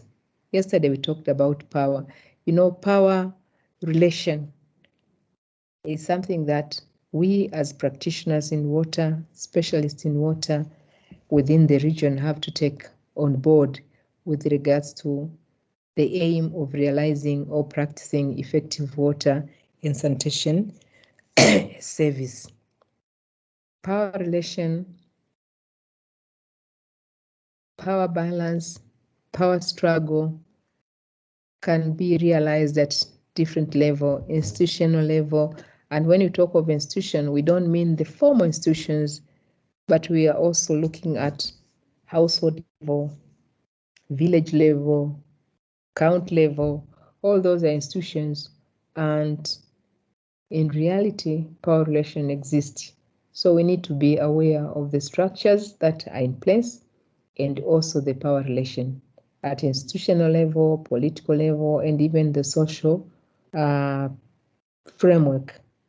And the processes for decision making at times are or can be affected by the power relations and structures that are in place, and even implementing and informing interactions and inter-actor interactions. They all can be affected or influenced by power relations.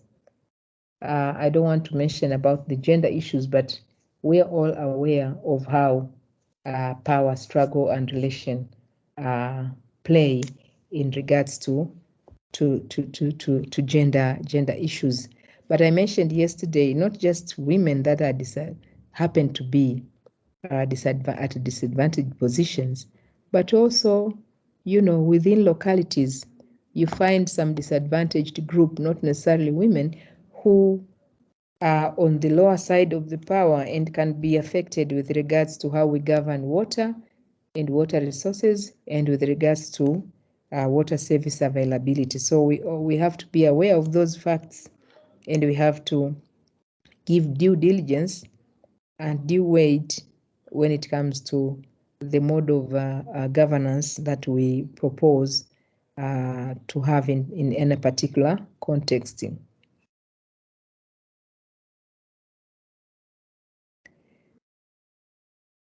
These slides speak to power exercised responsibly.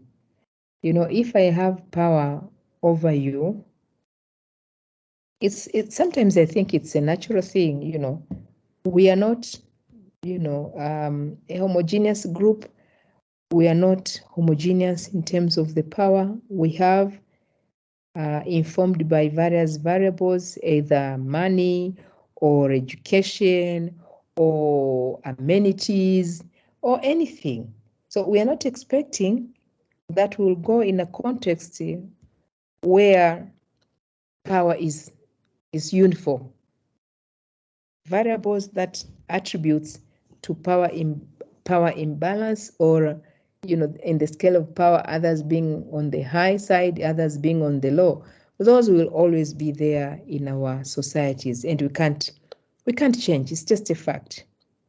But as practitioners and people who would wish to have effective water and sanitation governance in place, we must try and ensure power is exercised responsibly and not use power to victimize people, to shut out their voices, not to give them opportunity to air their views, especially with regards to services that they are expected to use. Because when we bring in water services, it's for them to use, not for us.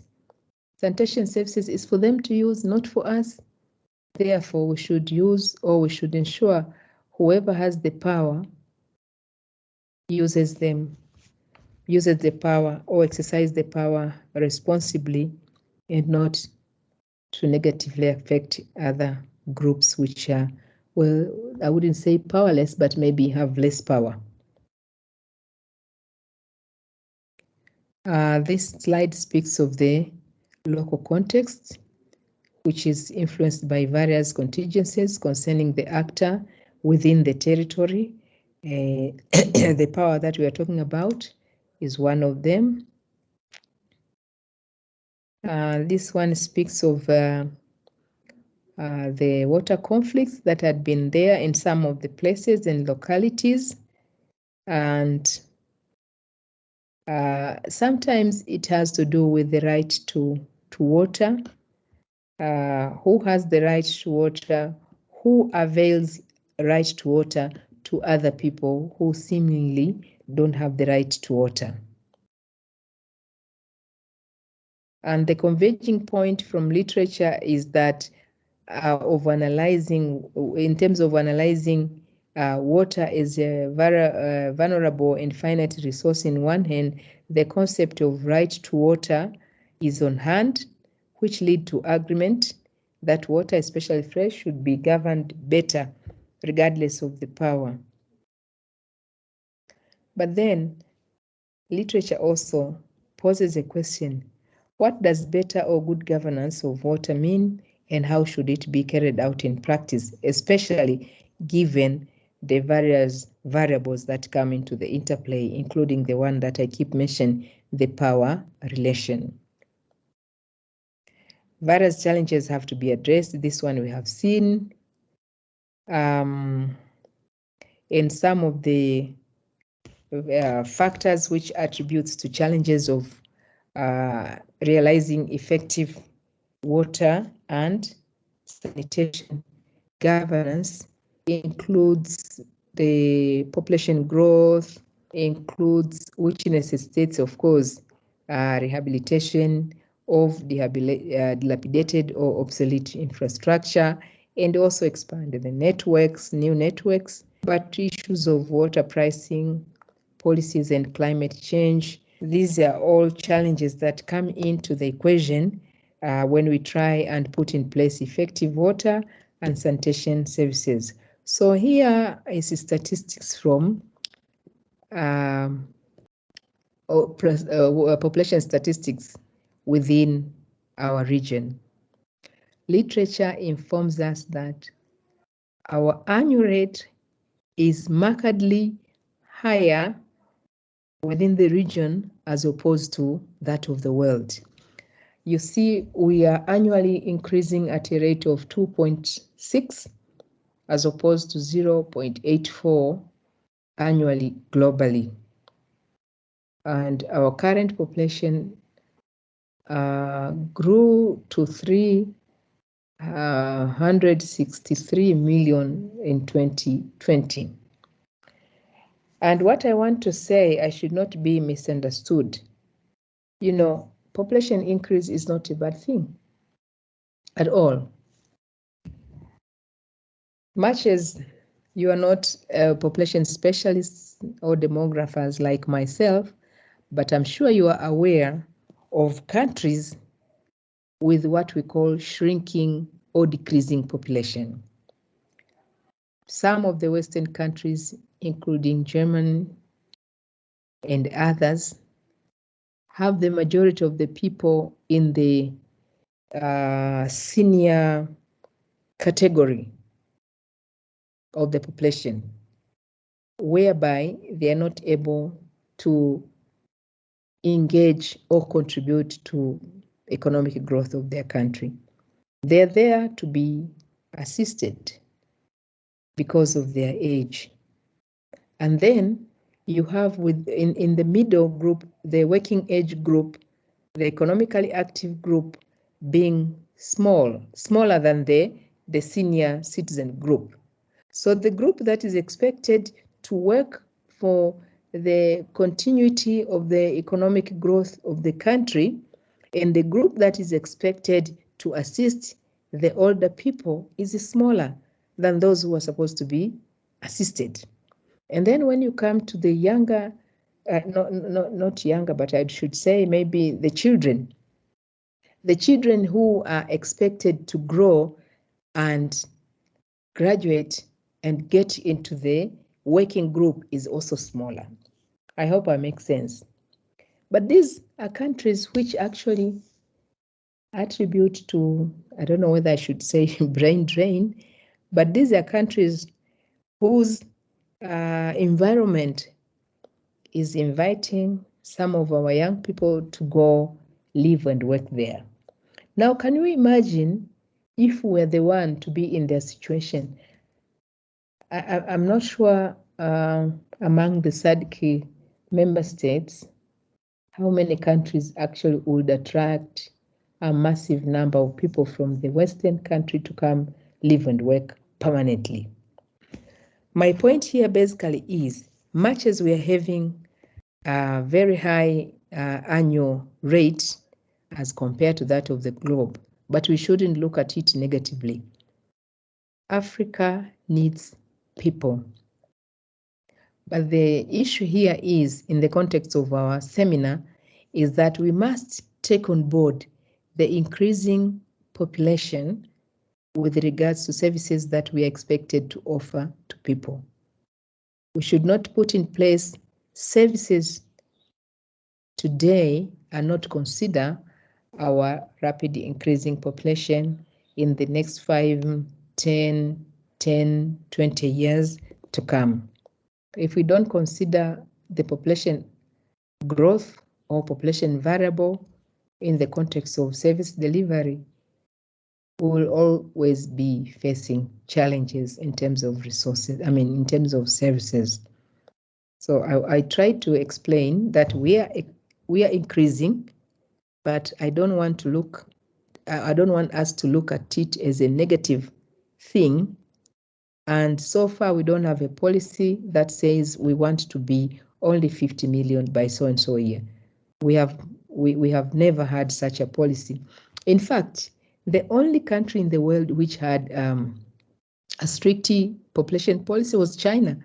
In 1979, they put in place a one-child policy, but recently they have abandoned it. So Africa had never had a strict policy with regards to how many children families must have. Of course, having an increasing population brings a challenge with regards to especially the services that the countries, governments have to offer to people, but it's not necessarily a negative thing. And plus, we need people in our countries. We need human resource. The only thing that governments are challenged is with regards to having quality human resource. By quality, I mean learned or skilled or knowledgeable. So countries have to invest in education, and you can't invest in education without investing in health. People have to be healthy, children have to be healthy for them to be able to get educated. But in any case, my point is, as water practitioners, we must have population variable into the equation when we strive to offer services. And why are we actually increasing rapidly is because of our high fertility. You know, when I teach population per se, it's a course, I ask young people and young people, men and women. I don't know any of us who would marry or get married today and have this idea of not having a child or having zero child. That one is not in our mindset at all in Africa, at least the majority. Well, we might have, always outliers are there, but in most cases, we want to have children. Now, this mentality, which is not bad actually, it's good mentality to have children once you get married. But nowadays, we also have especially young ladies, able economically, who opt to have children out of wedlock and just be able to take care of the children. It's a choice. But my point here is our population growth is because of high fertility.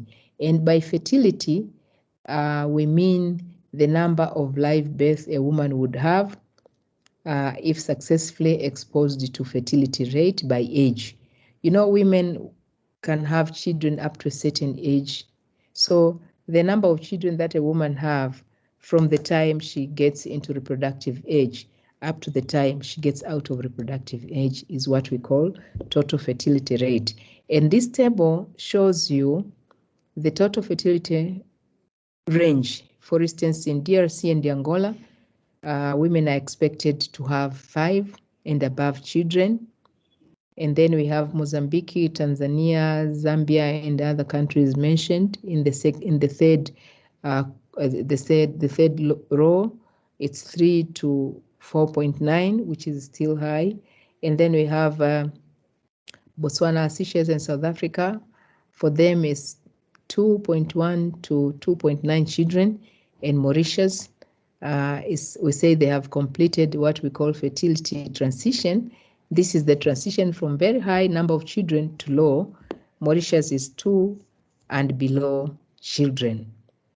But again, there are variations. For instance, our counterparts who live in rural areas would not necessarily have the same number of children as those who live in urban areas. In urban areas, there are so many factors that attribute to making people have less number of children as opposed to their counterpart in rural areas. So all these factors must be embedded in the equation of us trying to provide services for water and sanitation into the equation. So far, are we on the same page, or can I get some reactions from the group, please? So I can also do a little talking and do a little bit of listening from the group. I welcome comments and points of clarification. We're on the same page. But I have a query on that, on where we add on that table there. How did South Africa get into the same class with the? Okay, I think there's something covering the table there, Prof. Something's covering. Okay. Is it now uncovered? Not yet. Yeah. Oh, yes. Yes. Fine now, almost. Okay. Your question is South Africa. Yeah. Now it middle and late middle. I say Namibia is in the middle and South Africa is Botswana. I would expect Namibia and Botswana to be somehow maybe in the same kind of setting where South Africa would have moved to where Angola and DRC was. I'm just trying to make a kind of a consideration, but it is okay. Oh no, you have it's a good observation that you're making, but sometimes it depends on the source of information. But South Africa, I might try to locate, if I can, their fertility trend, because you see, if I may give you a little bit of history within the globe, even countries which don't have, the young people don't have any child nowadays, or maybe they have one or two maximum. At some point many years ago, they too, their grandparents had up to 13 and even 15 children. Okay. But with the maybe economic development, the Green Revolution, they went little by little, decreasing their population up to a certain point where they changed their mentality and feel like a child is actually a liability and not an asset, as we value. In Africa, we value the children so very much. So that transition, even in Africa, is actually happening. And this is what we are seeing here in the table. It's actually the transition. I'll give you an example. For instance, I come from a big family myself. We were actually 11 of us. Okay. Yes, my parents had 11 children, but out of us, it's only our big brother who was born sometimes in the late 40s. He was still in that mentality of having many children, so he had 9. He passed on. But the second born, which which came a little bit much later than our brother, she had only 4 children. Now imagine that transition from a family of 11 to coming to having 4. And my other sister has only 2. And comes me, I have only 2. And so you see this transition. But now the danger in Africa is that we are changing very drastically. I remember my PhD professor said it's very strange that you would come from a family of 11. Now, instead of, changing, not drastically, but, changing in a manner that is expected, from 11 children, maybe you would be expected to have, say, 9. And our children would go maybe to 7. And then their children would go to 5, and then 3 and 2. But we are changing very drastically. And this is not a very good thing for Africa. But at least as a demographer and a person who understands the value of having enough human resource, I'm comfortable that we have not gone, as you can see within SADC, many countries are actually not to the level of 2 or below 2 because we still need children. But I agree with you, we would expect maybe South Africa to be somewhere, not where it is, but it's where it is from statistics. Yes. But my point basically was for us as practitioners not to downplay the population variable when we propose or when we come up with plans to ensure water and sanitation services are available to the people. Yeah, yes, Prof. That point is well taken. I mean, human capital, if you look at countries that have really developed very well, they also have an advantage of human capital. Look at China. The advantage of human capital has made a great toll over them. They've achieved quite much. Even in SADC, South Africa has the biggest population compared to most of the countries, and that advantage has worked to them. In terms of infrastructure and development, the advantage of human capital has been so much. But if you bring to a small country like Namibia, we are just about 2-point-something million. That disadvantage of the human capital has also affected us on what we could achieve. So your point is really taken, Prof, that the human capital is required if we are going to achieve quite a lot of, in terms of development, even in terms of in the water development sector. We have Jimmy Katambo's hand is up. Maybe yes, as a comment. Okay. Come in, please. Yes, sir. Morning, Prof. Morning. While on that table, I want to understand. I'm trying to compare the variables, total population, and also the total fertility rate range. So I'm looking at, countries like South Africa, they have a higher population compared to Namibia. Zambia is also more populated than Namibia. For example, Zambia has about 20 million people in the census held last year.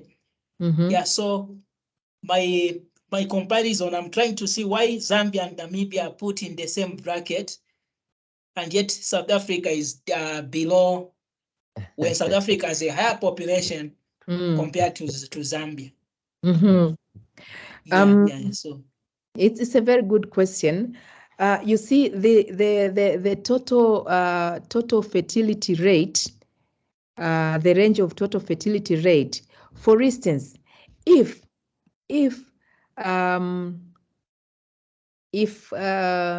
Mauritius, for instance, was to have a total fertility rate of 5 children per woman, and South Africa was to have a total fertility rate of 5 children per woman, they still would have different population size.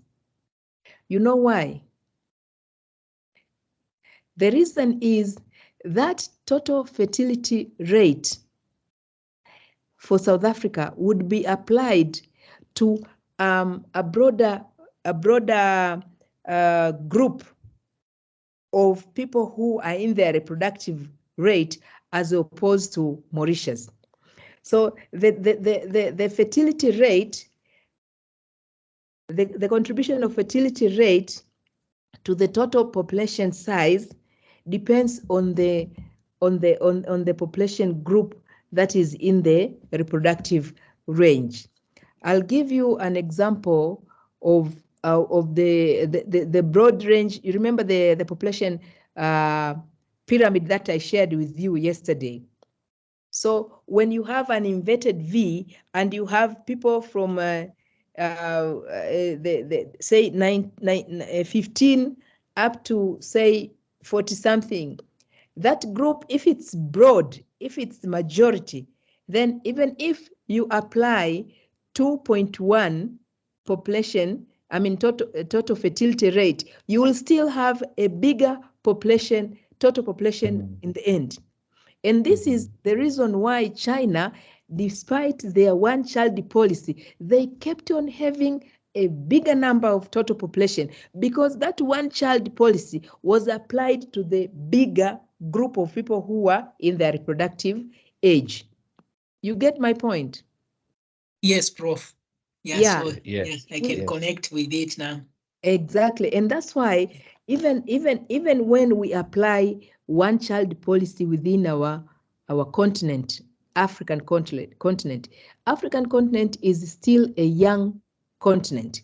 It means it has majority in their younger groups, those who are already in their reproductive age, but those who will, year by year joining the reproductive age.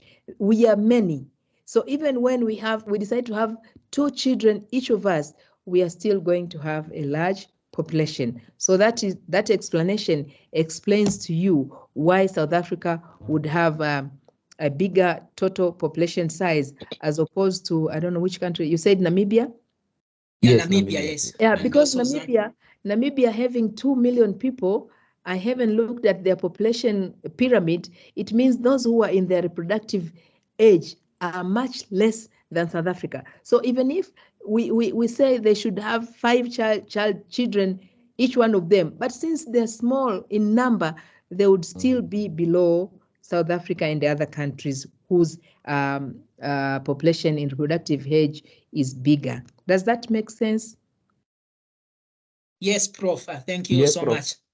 There's a Okay. hand from Catherine, Prof. There's a hand from Catherine. Okay, Catherine, and Catherine will be the last one, so I can continue. I don't want to have Yes. leftovers today. So Catherine, Yes. please go ahead. Yes, thank you, Prof. This is a very interesting discussion. Well, my contribution, I think I'll lean more towards people's preferences and culture. Some of it influenced by religion. You know, being brought up, you're told for you to have a baby, you need to be married. It's in your culture, it's in your religion. So you wait until that stage. Then, in sense, you get older and you don't get married and you don't get children. And in that sense, it means you're not contributing to the population growth. And I have noticed personally that in my country, most people who have kids, they're usually people who have many kids. They're usually people who stay in the rural areas, because in the city there's a challenge of having to feed so many mouths from your salary, and most people cannot afford that, so they opt now to have less kids. So yeah, that was just my contribution. Thank you. You're welcome, Catherine. And you have a point. There's a fertility differential according to religion and culture. But as we go along, the culture and religion aspect to having children sort of diminishes. I understand some of the young ladies decide to have a child. If you can't get married and you are aging, you stand a chance of not having a child at all. So they choose to. Of course, we still have those who still cling on their cultural and religious belief, but we also have those who diverge. And I agree with your observation about the rural and urban differential. In rural areas of many countries, almost all countries, especially in Africa and other developing countries, especially Asia and Latin America, our rural counterpart have many more children as opposed to us living in urban areas. And again, you will find differentials between the level of education. I look at my colleagues within a university or elsewhere with at least a master's or PhD. Their number of children is much less than those who have lower level of education. One of the reasons is the higher you go in terms of education, you spend many more years that your other counterpart is already spending in child bearing, but you are reducing your number of years because you are devoted to education. That's one. But secondly, I'm sure you will believe and agree with me. You know, I would like my children, if there was a level of education higher than what I have achieved, I would have loved my children to attain even higher. So that puts a limit to how many number of children you'd have, because you are trying to see, you know, contemplating the investment that you will have to put for their education, for their, you know, level of life, you know, quality of life. So that attributes to why the urban and learned or highly learned people would have a less number of children. And at times, we are also tend to value any child regardless of the sex. But in most cases, in rural areas, there's also, depending on the culture, if you're from a culture that values boys more than girls, then you are bound to have children if you're having a girl, whereas the culture you are married to or you are coming from values boys, you're bound to keep having a child until a boy comes. If a boy doesn't come, you're bound to have a child until you finish all the eggs that God had given you. Does that make sense? Hello, are you there? Or... Yes, it makes perfect sense, Prof. So the sex preference is also one of the variables that attributes to the large number of children in some of the setting. I thank you for your contribution, and I beg to continue now. Yeah. Thank you, Prof. You may continue. Yeah, thank you. So we looked at that and we had a discussion. Yeah, so depending, I mean, based on our population growth and size, we are bound to come together for a common purpose, taking into account our population growth, and provide answers to citizens and organized interests who are increasingly demanding much more transparency and influence water decision making. The issue of who owns water, we talked about it. The right to water and sanitation, we talked about it. Now I want to finish our today's seminar devoting my presentation on the governance approaches. Remember, I promised you at the onset of today's seminar that I will take you through the governance approaches for you as practitioners, and notably those who devoted time to be taken through the seminars. I want you to have different approaches that will inform you when you are in a position to contribute to effective governance of water and sanitation. So there are several, about maybe 5 that I prepared to share with you. The effective water governance can be analyzed through analysis of different approaches. There is what they call experimental governance. There is corporate governance. There is polycentric governance. There is meta governance, and there is adaptive governance. So what literature tells us about corporate governance is that it's the system in which companies, whether public or private, are directed, governed, and controlled, promoting transparency and responsibility between stakeholders that belong to the corporation or other types of organization. This is the corporate governance.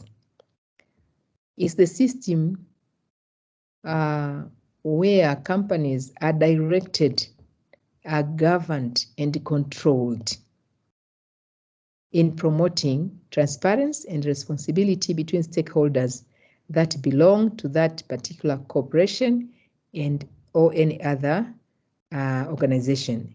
And the objective of this governance approach is to create a rather regulatory and operational framework so that companies, owners, and regulators are more transparent, accountable, and efficient in the decision-making process. So they are controlled and directed. That is what it means by corporate governance. whereas experimentalist governance has been defined as a recurrent process of goal setting and periodically revision based on learning that is achieved through a comparison of the different alternatives existing under different contexts. So this kind of governance approach speaks to its word, to its title, experimental. They revised the governance approach based on the experience they observe or they achieve, and based on comparison of different alternative of existing exists under the context, different context. So this governance approach corresponds to a form of coordination based on practice and experimentation, in the sense that systematically provokes doubt about its own assumptions and practices, and it treats all solutions as incomplete and incorrigible. So they look at what they experienced and what are the alternatives to come up with an approach that is based on based on a different context.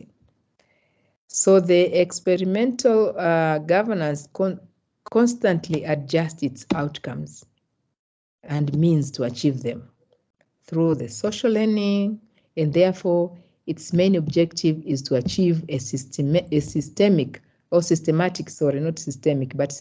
way of constant reformulation and iteration.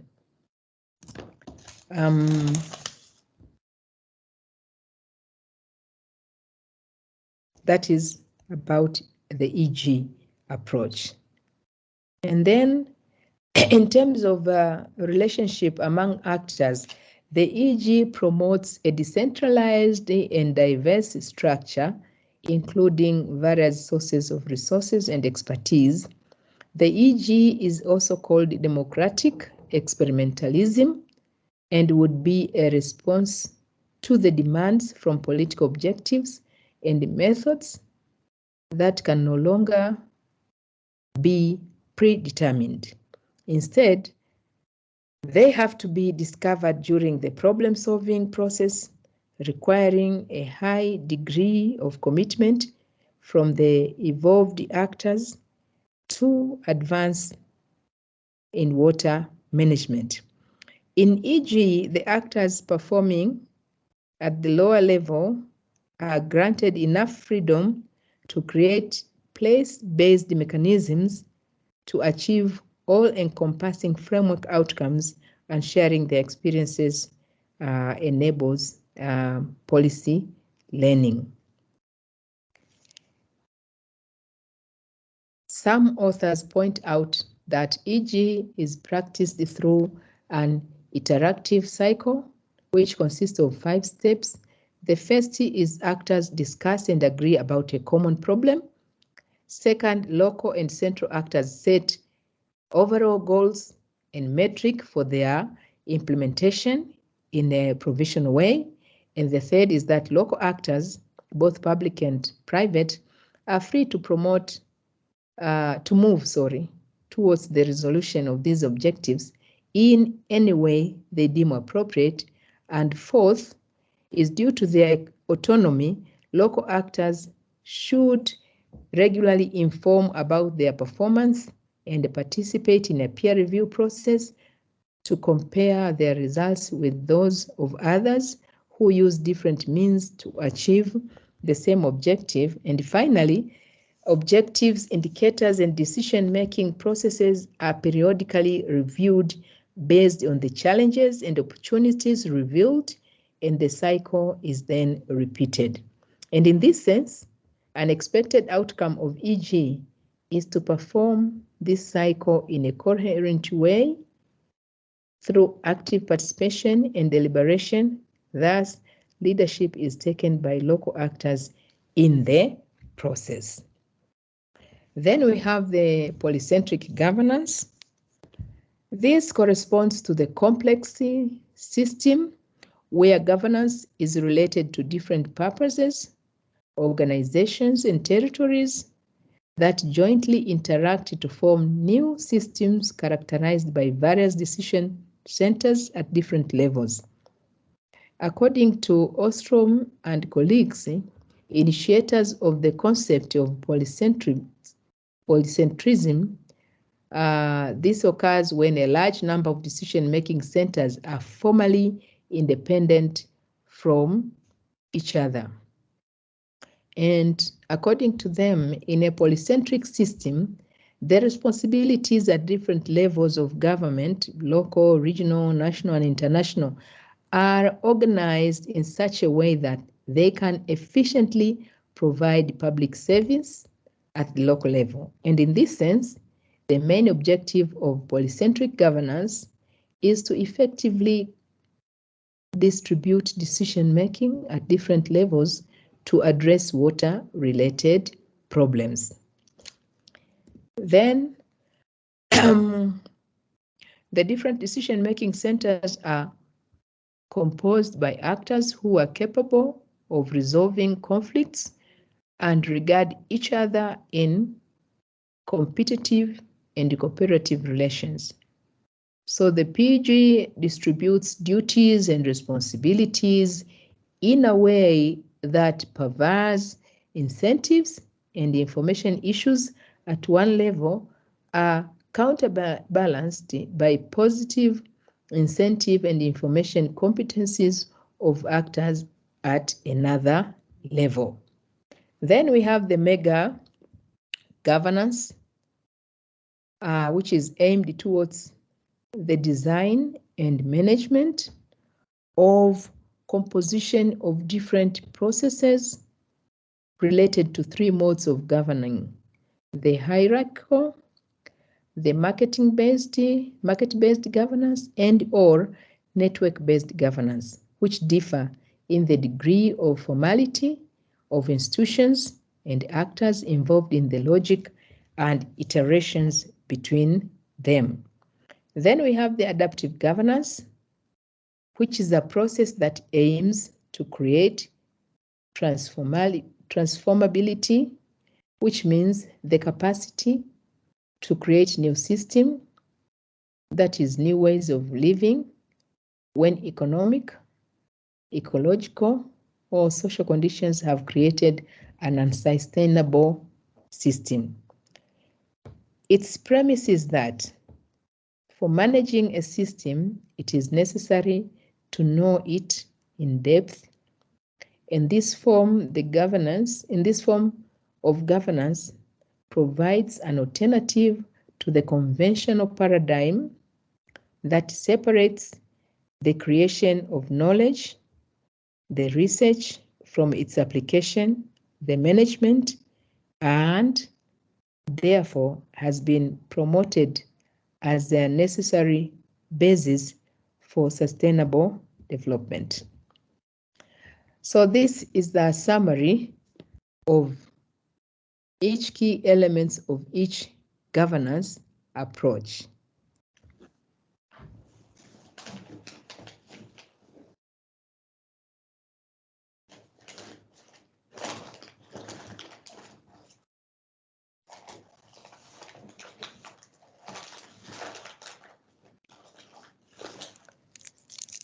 So you have an area of focus. You have association between actors. You have leadership and the expected outcome for each governance perspective.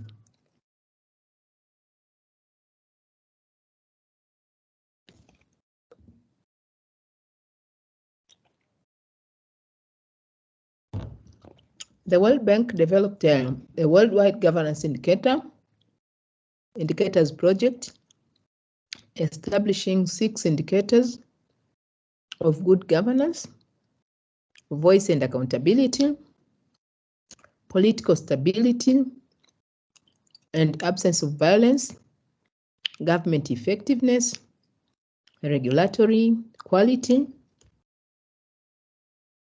rule of law, and control of corruption, but importantly, introduced the issue of users of water. In particular, some specific indicators for good water governance have been proposed by Laws and colleagues, and these are openness and transparency, broad participation, practicability, and the ethics, including integrity, as control of corruption. And accordingly, the definition of water governance cited above, it's worth emphasizing that good governance is a process, as we all know, and it is a complex and multidimensional process guided by philosophy or set of operating principles that facilitate interaction towards the desired situation.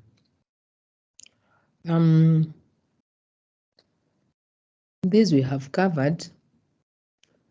I only want to emphasize the encouraged policy coherence through effective cross-sectoral coordination, especially between policies for water and the environment, health, energy, agriculture, industrial, and spatial planning and use. My emphasis here is, as water specialist, trying to apply good governance in water service and sanitation service, I want us to look at the coordination between different uses of water for health, energy, agriculture, industry, spatial and planning land use, and move away from simply water use for domestic uses.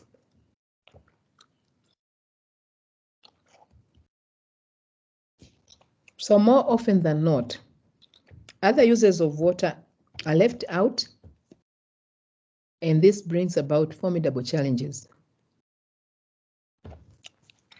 Effective water and sanitation governance must consider other uses of water such as energy and the like that I mentioned. For instance, let us just consider energy. Water and energy systems are interdependent, and therefore, when you try and foster effective water governance and sanitation service, we must consider that water is used, for instance, in all phases of energy production and electricity generation. On the other hand, energy is also required to extract, convey, deliver water of appropriate quality for diverse human uses, and then again to treat wastewater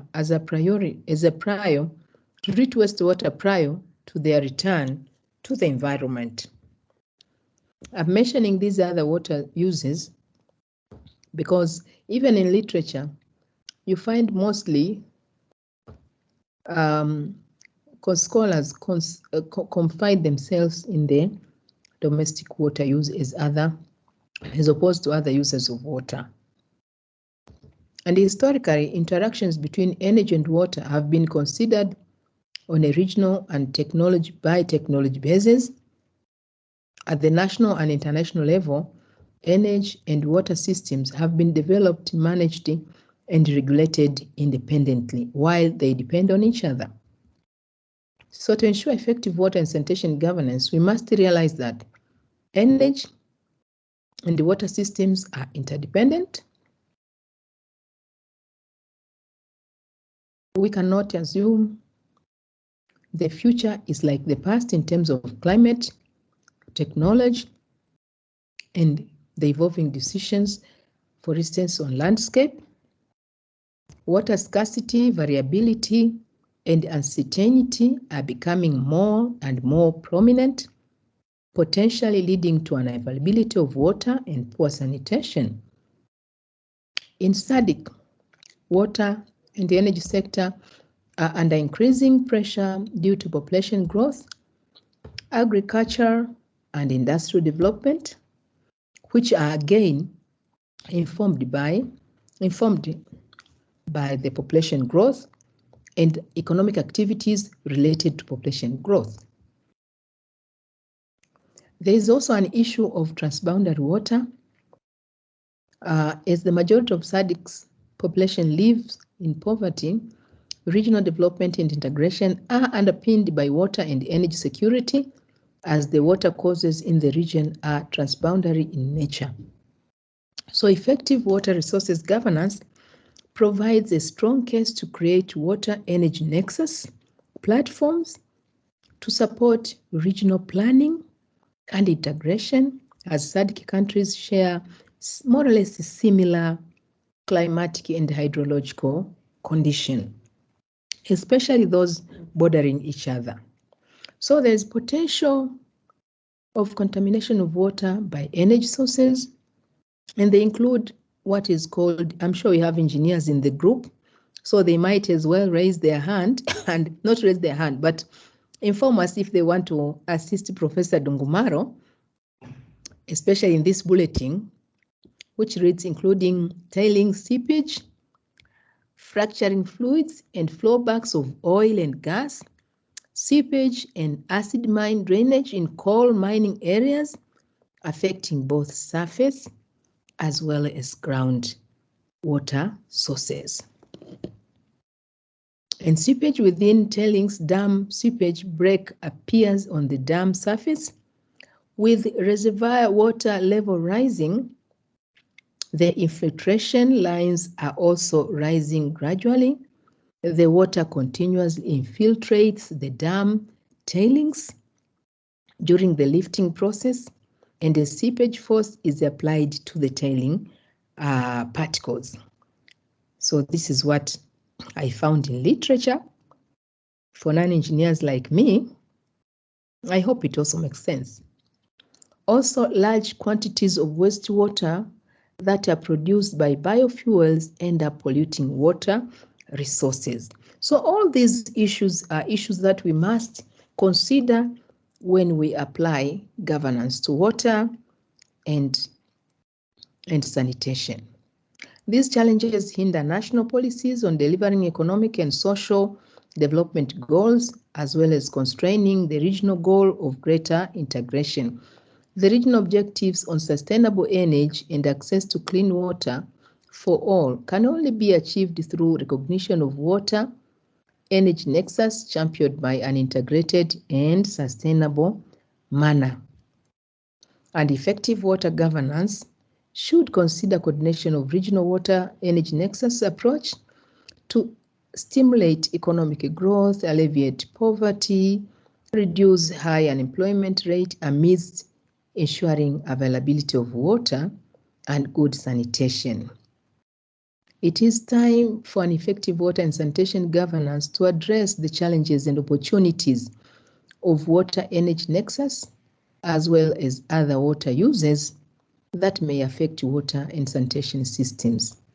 Exploit productive synergies among water and energy system and the other uses such as agriculture and land use. But I also want to bring to our attention, in terms of water governance, on the science and water governance. It needs to be considered at basin and sub-basin scales and within sectors and intersectoral, and should encompass and the management of land use and hydro connectivity within a basin that affect the characteristics of the resource downstream. It includes establishment of rules, responsibilities, operating mechanisms, policies, and user of official accountability systems. Effective governance is that which provides water for livelihoods and economic growth, yet maintains sustainable environment. Each river basin, for instance, has its own physical, social, environmental, and economic characteristic. Is at a particular level of development, and it has its own unique form of formal and informal governance systems in place, which are characterized by a particular social, cultural, and political setting of that basin. And at the same time, basins are becoming increasingly over-allocated or stressed in other ways, such as through increased population, I keep saying. And now population here, we mean by the population density, which is the number of people per square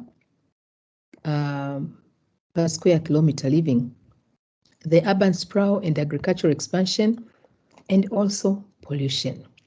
So in the case of mountainous regions, which I'm sure we have in some of our SADC state member states, the challenges due to progression, encroachment, anthropogenic activities upon headwater basins that control freshwater resources, and thus water supply downstream may differ in the details on account of regional specificities, but also in substance. And the stresses are fundamentally in the North America and Asia, and this can be applicable in our setting as well.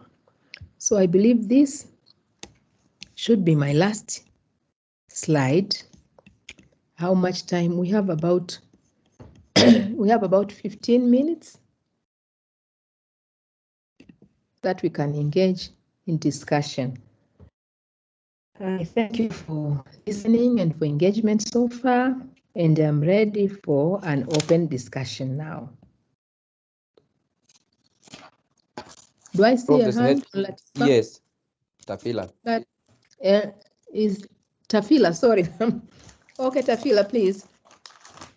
Oh, thank you, Prof, for your presentation. I think on the last slides, maybe 93 or so, when you're talking about the interdependencies of water and energy, I could pick maybe what could be a trade-off between the two systems. Just to add on to our discussion earlier during the presentation, that with water it might be used for extraction of mineral resources, for example oil and gas. When you do hydraulic fracking, where you are trying to expose the oil and gas trapped in the deep in the subsurface, you probably need to use water, but in the process again you end up contaminating groundwater sources that are there. And then the trade-off comes in the form of if you do not extract these resources, economic development would suffer in turn. For example, with less oil and gas, then we all know what happens to the prices of energy in the industry. So I think maybe that would make a good example of a trade-off between the two interdependent systems. I agree with you, and thank you for yet bringing another sort of new player in the water governance. In most of our countries of recent, these new oil and gas exploration bringing into new players in the water resources management and water governance. So I 100% agree with you based on your comment, Tafila. Oh, thank you. You're welcome.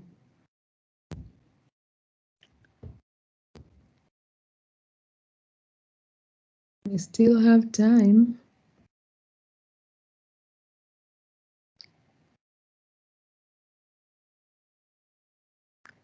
Well, if we don't have any comment, maybe I may as well benefit from these few minutes we have to at least get to know which people are interacting with me in terms of their profession, probably.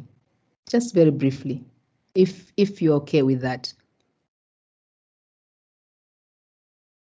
Okay, I will just start. I'm Tafila from Botswana. My profession is in the geoscience field.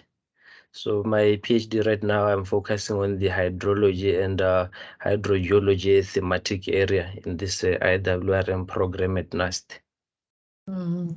Thank you, Tafila from Botswana. I'll visit you one day. It's a long time since I've been to Gaborone. Oh, It's beautiful there. yes. Yes, please. Another participant, please, who would like me to know him or her.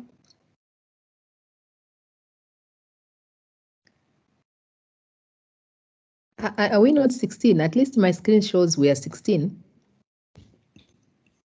Hello, Prof. Hello. Yes, Catherine. Yes, please. I'm also from Botswana.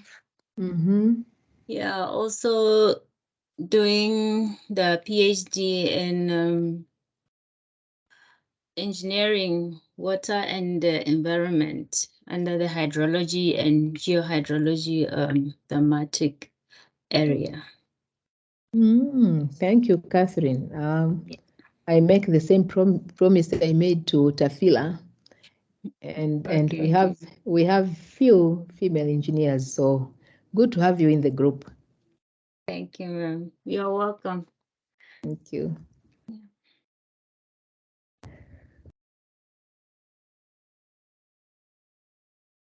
Morning, Doc. Morning, Prof. Morning, Mumbe. Yes, I'm Mumbe Lwendo from Zambia. I'm also a student at NAST. I'm a water engineer by profession. Thank you. My project currently is investigating the impacts of climate change and human activities on groundwater resources. Thank you, Mumbe from Zambia.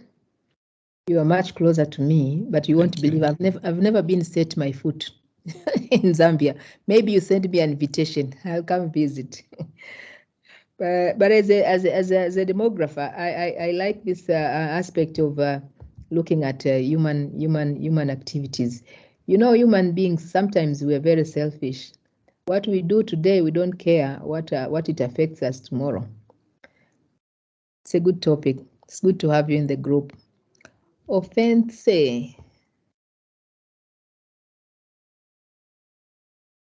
I thought Moseki was going to say something. Good afternoon, Prof.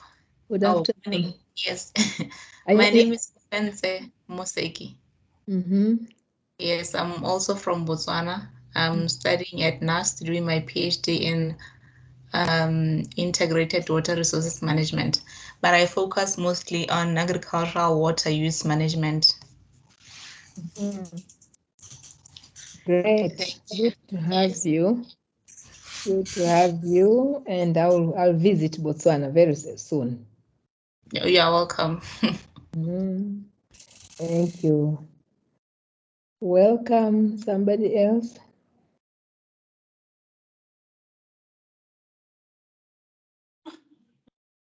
Good morning, Prof. Good morning. My name is Mauricio Clement. I'm from Angola, especially in Lubangu. I'm a teacher, and I'm an environmental engineer. I've been working in impact assessment, and in here at NAST, I'm doing a PhD, especially in modeling nitrogen and phosphorus concentration levels in Kubangu-Okavango River. Thank you. You're welcome. Angola is also in my list to visit. I've never been to. So now I have a host there. You will see me sometimes. Okay. We are waiting for you. Thank you. So now I know Tafila, I know Mauricio, I know Catherine, I know Moseki. Good afternoon, Prof. Or good morning, Prof. Oh, good afternoon, Jimmy. Yes, I am Jimmy from Zambia, and a student at NAST also, doing a PhD in informatics. Yeah, my background is I have a Bachelor of Science in Mathematics and a Master of Science in Computer Science. Your internet, Jimmy. Jimmy. Yeah, so. Okay. Jimmy also from Zambia. Yes, from Zambia. Good to have you. I will visit Zambia one of the days. A second host. You're welcome. Thank you. Petrus? Oh, Maria, please. Maria? I thought Maria was going to. Am I lost? Sorry, Maria, can you, somebody was calling me, interfered. So, sorry, Maria, can you come again?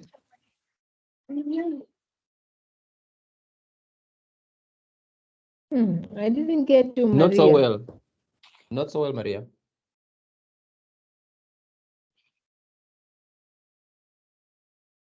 Prof, can you hear me? I can hear you, Petrus, but not Maria. Yeah, I think let me just take over from now.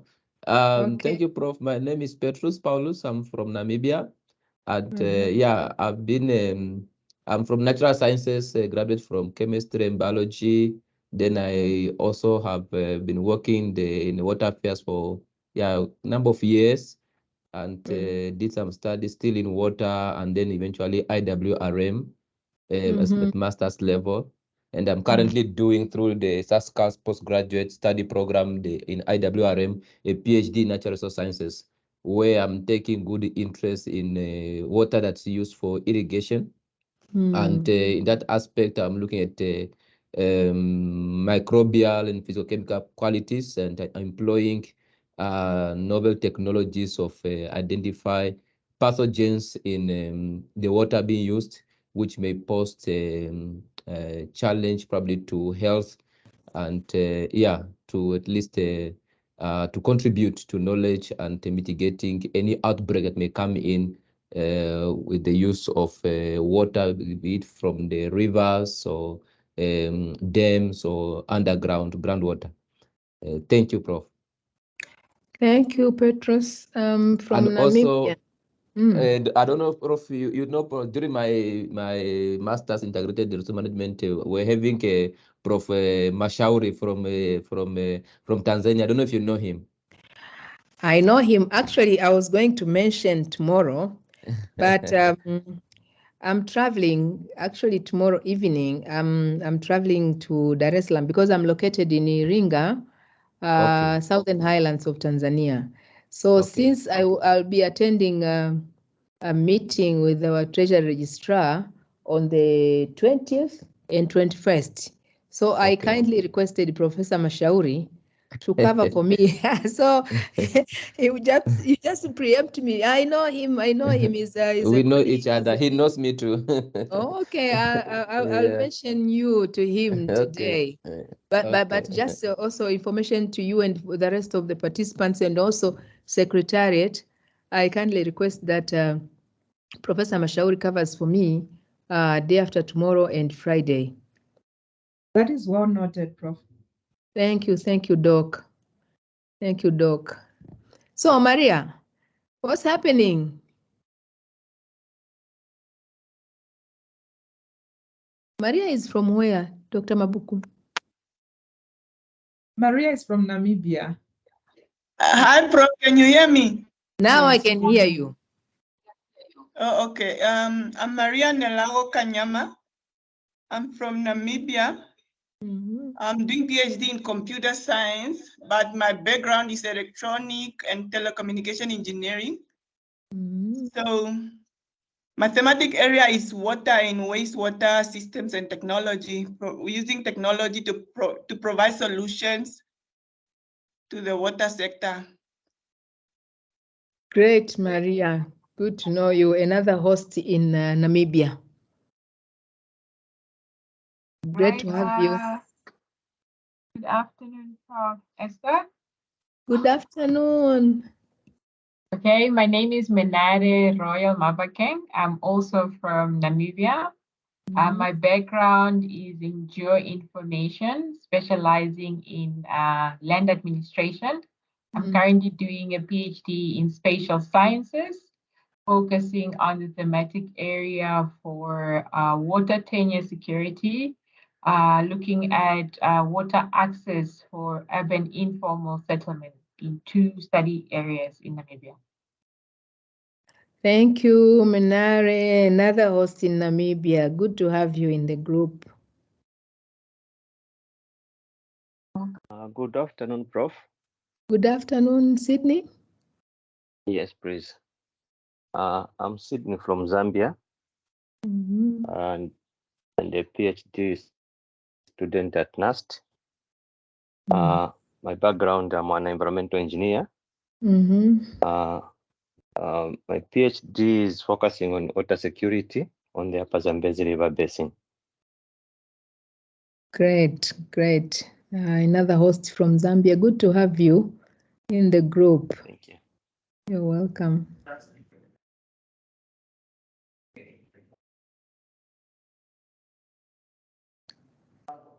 Good morning, Prof. Good morning. Yes. Itila. Yes, Itila. I'm from Namibia. I'm a PhD student at UNAM. My background is environmental engineering. Specializing in water management, water infrastructure management. And my PhD is in hydrogeology. We are looking at the application of application of isotope hydrology in aquifer management. My study area is within our Erongo region. So I'm utilizing isotope hydrology for sustainable utilization of those aquifers because they're within the Namib Desert with minimal rainfall. And the overall objective is actually to characterize the resident times of those aquifers and to see how often they are being recharged. So, and then we had to find out the extractivity of the aquifer, the rechargeability, and then the physical chemical parameters, how they are behaving in terms of climate change. Yes. Thank you, Itila. Good to have you in the group. Interesting topic all of you are doing.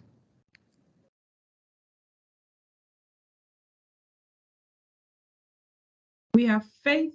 Faith, are you there? Can you please come through so that I think it's almost time up so that we can wrap up. Faith, Emanuela, Chiamba.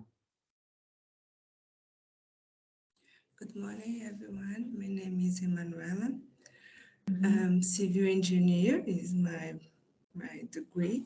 My master was in environment technology and research management. Now I'm doing my PhD at NAST. And there this and between my master and my PhD, I work for designer managing, designing and designer for the infrastructure in general for the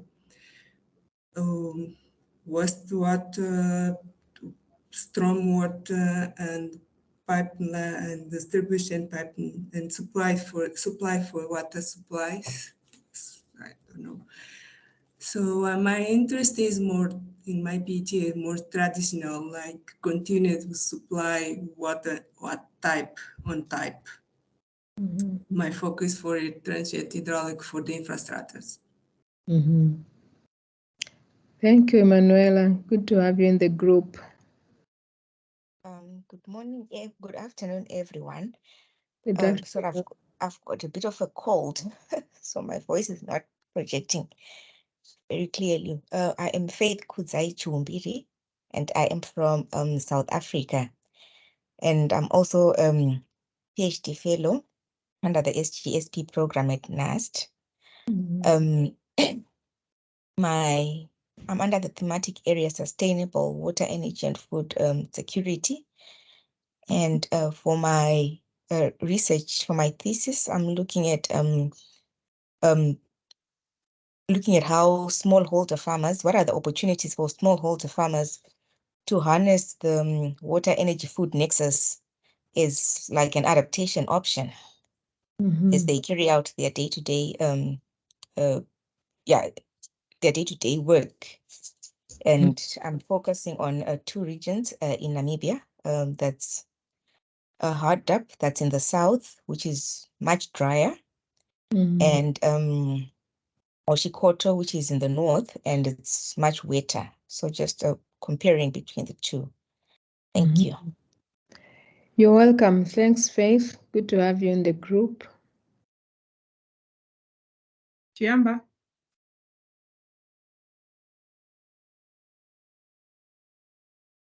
Good afternoon, everyone. Can you hear me, please?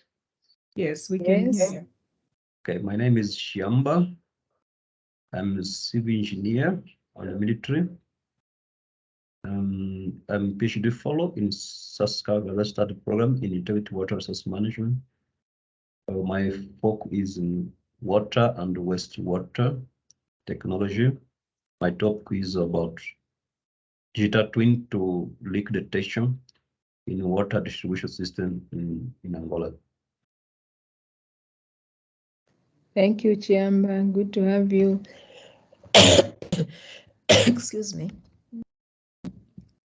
Doc, are we done? Doc Mabuku? Yes, I think everyone has introduced themselves. Professor Mashauri asked me what is the legal background of any of you, since he's going to, I think, deal with more legal issues of water governance and sanitation. Does anyone have among you who has any legal, excuse me, any legal background that I can inform him of? Or are you just like me? No legal background. I think everyone is like all of us. All right. No one has, I think, legal background. I can see Professor Mashauri is also online. Prof. Oh, he's online. Okay. Yes, I see him online. Okay, let him say maybe hi to us. So I'm backbiting him and he's listening to me. Oh, sorry for that. Can you hear me? Yes, we can You hear should you. have told me, Prof, you are online. Yes. How are you? I just joined a few minutes ago after struggling a lot. You know, I'm BBC, you know, those born before me. So actually, I just joined now when you were asking people to tell a good story about themselves and what they are doing. And so I'm happy to join you, obviously. And I'm not a lawyer also. I'm only half-cooked lawyer. I was forced when I was doing undergraduate to do law for 1 year as an option course on top of engineering, but it's okay. But I was just asking Professor Esther about it because I just wanted to know if we have some lawyers in this group. In most of these groups, we don't have lawyers anyway, but it's also okay. Very good. But you can imagine if you got a trainee lawyer, a learned fellow in this group, what would happen to us? We really have to be careful when we're saying something about whatever. But, I'm very happy to meet you, though virtually. Some of you, maybe we met physically or face-to-face sometimes when we had some short courses at your nice building there, the HTTPS. That's a nice building there. But anyway, if God wishes, maybe I'll be there next week. So I might jump in if Dr. Mabuko invites me to just pass around that building before I go Please, up to you're the welcome. You're welcome at any time, Prof. We'll host you. Thank you, Doctor. Thank you, everybody. Thank you, Prof. Keep on. Let me not disturb your timetable. I'm just a listener. Actually, we are done, and I just mentioned that you will help cover for me day after tomorrow and the other day also. Serious? Oh, I don't know. Okay, let's see. All right, and Dr. Mabuk said that's okay. All right.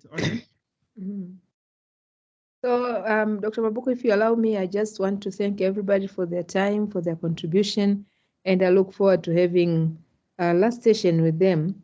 But of course, it will be the third from it will be the third, and then there will be two more that I had asked the Prof. Mashauri to kindly cover for me. But tomorrow we will virtually meet again, God willing. Thanks, Doc, and everybody, and thanks, Professor Mashauri also. Thank you very much, Prof, for that insightful presentation. We are looking forward to tomorrow's session as well. And just to remind everyone that tomorrow we are starting at 10 o'clock. We are not starting at 9 o'clock. So take note of that. Don't join at 9 o'clock. It will be too early for you. So let's meet tomorrow, same time, same place, and have a lovely day. Thank you, Doc. Bye, everyone, for now. Bye, Prof. Thank you. Thank you. Bye.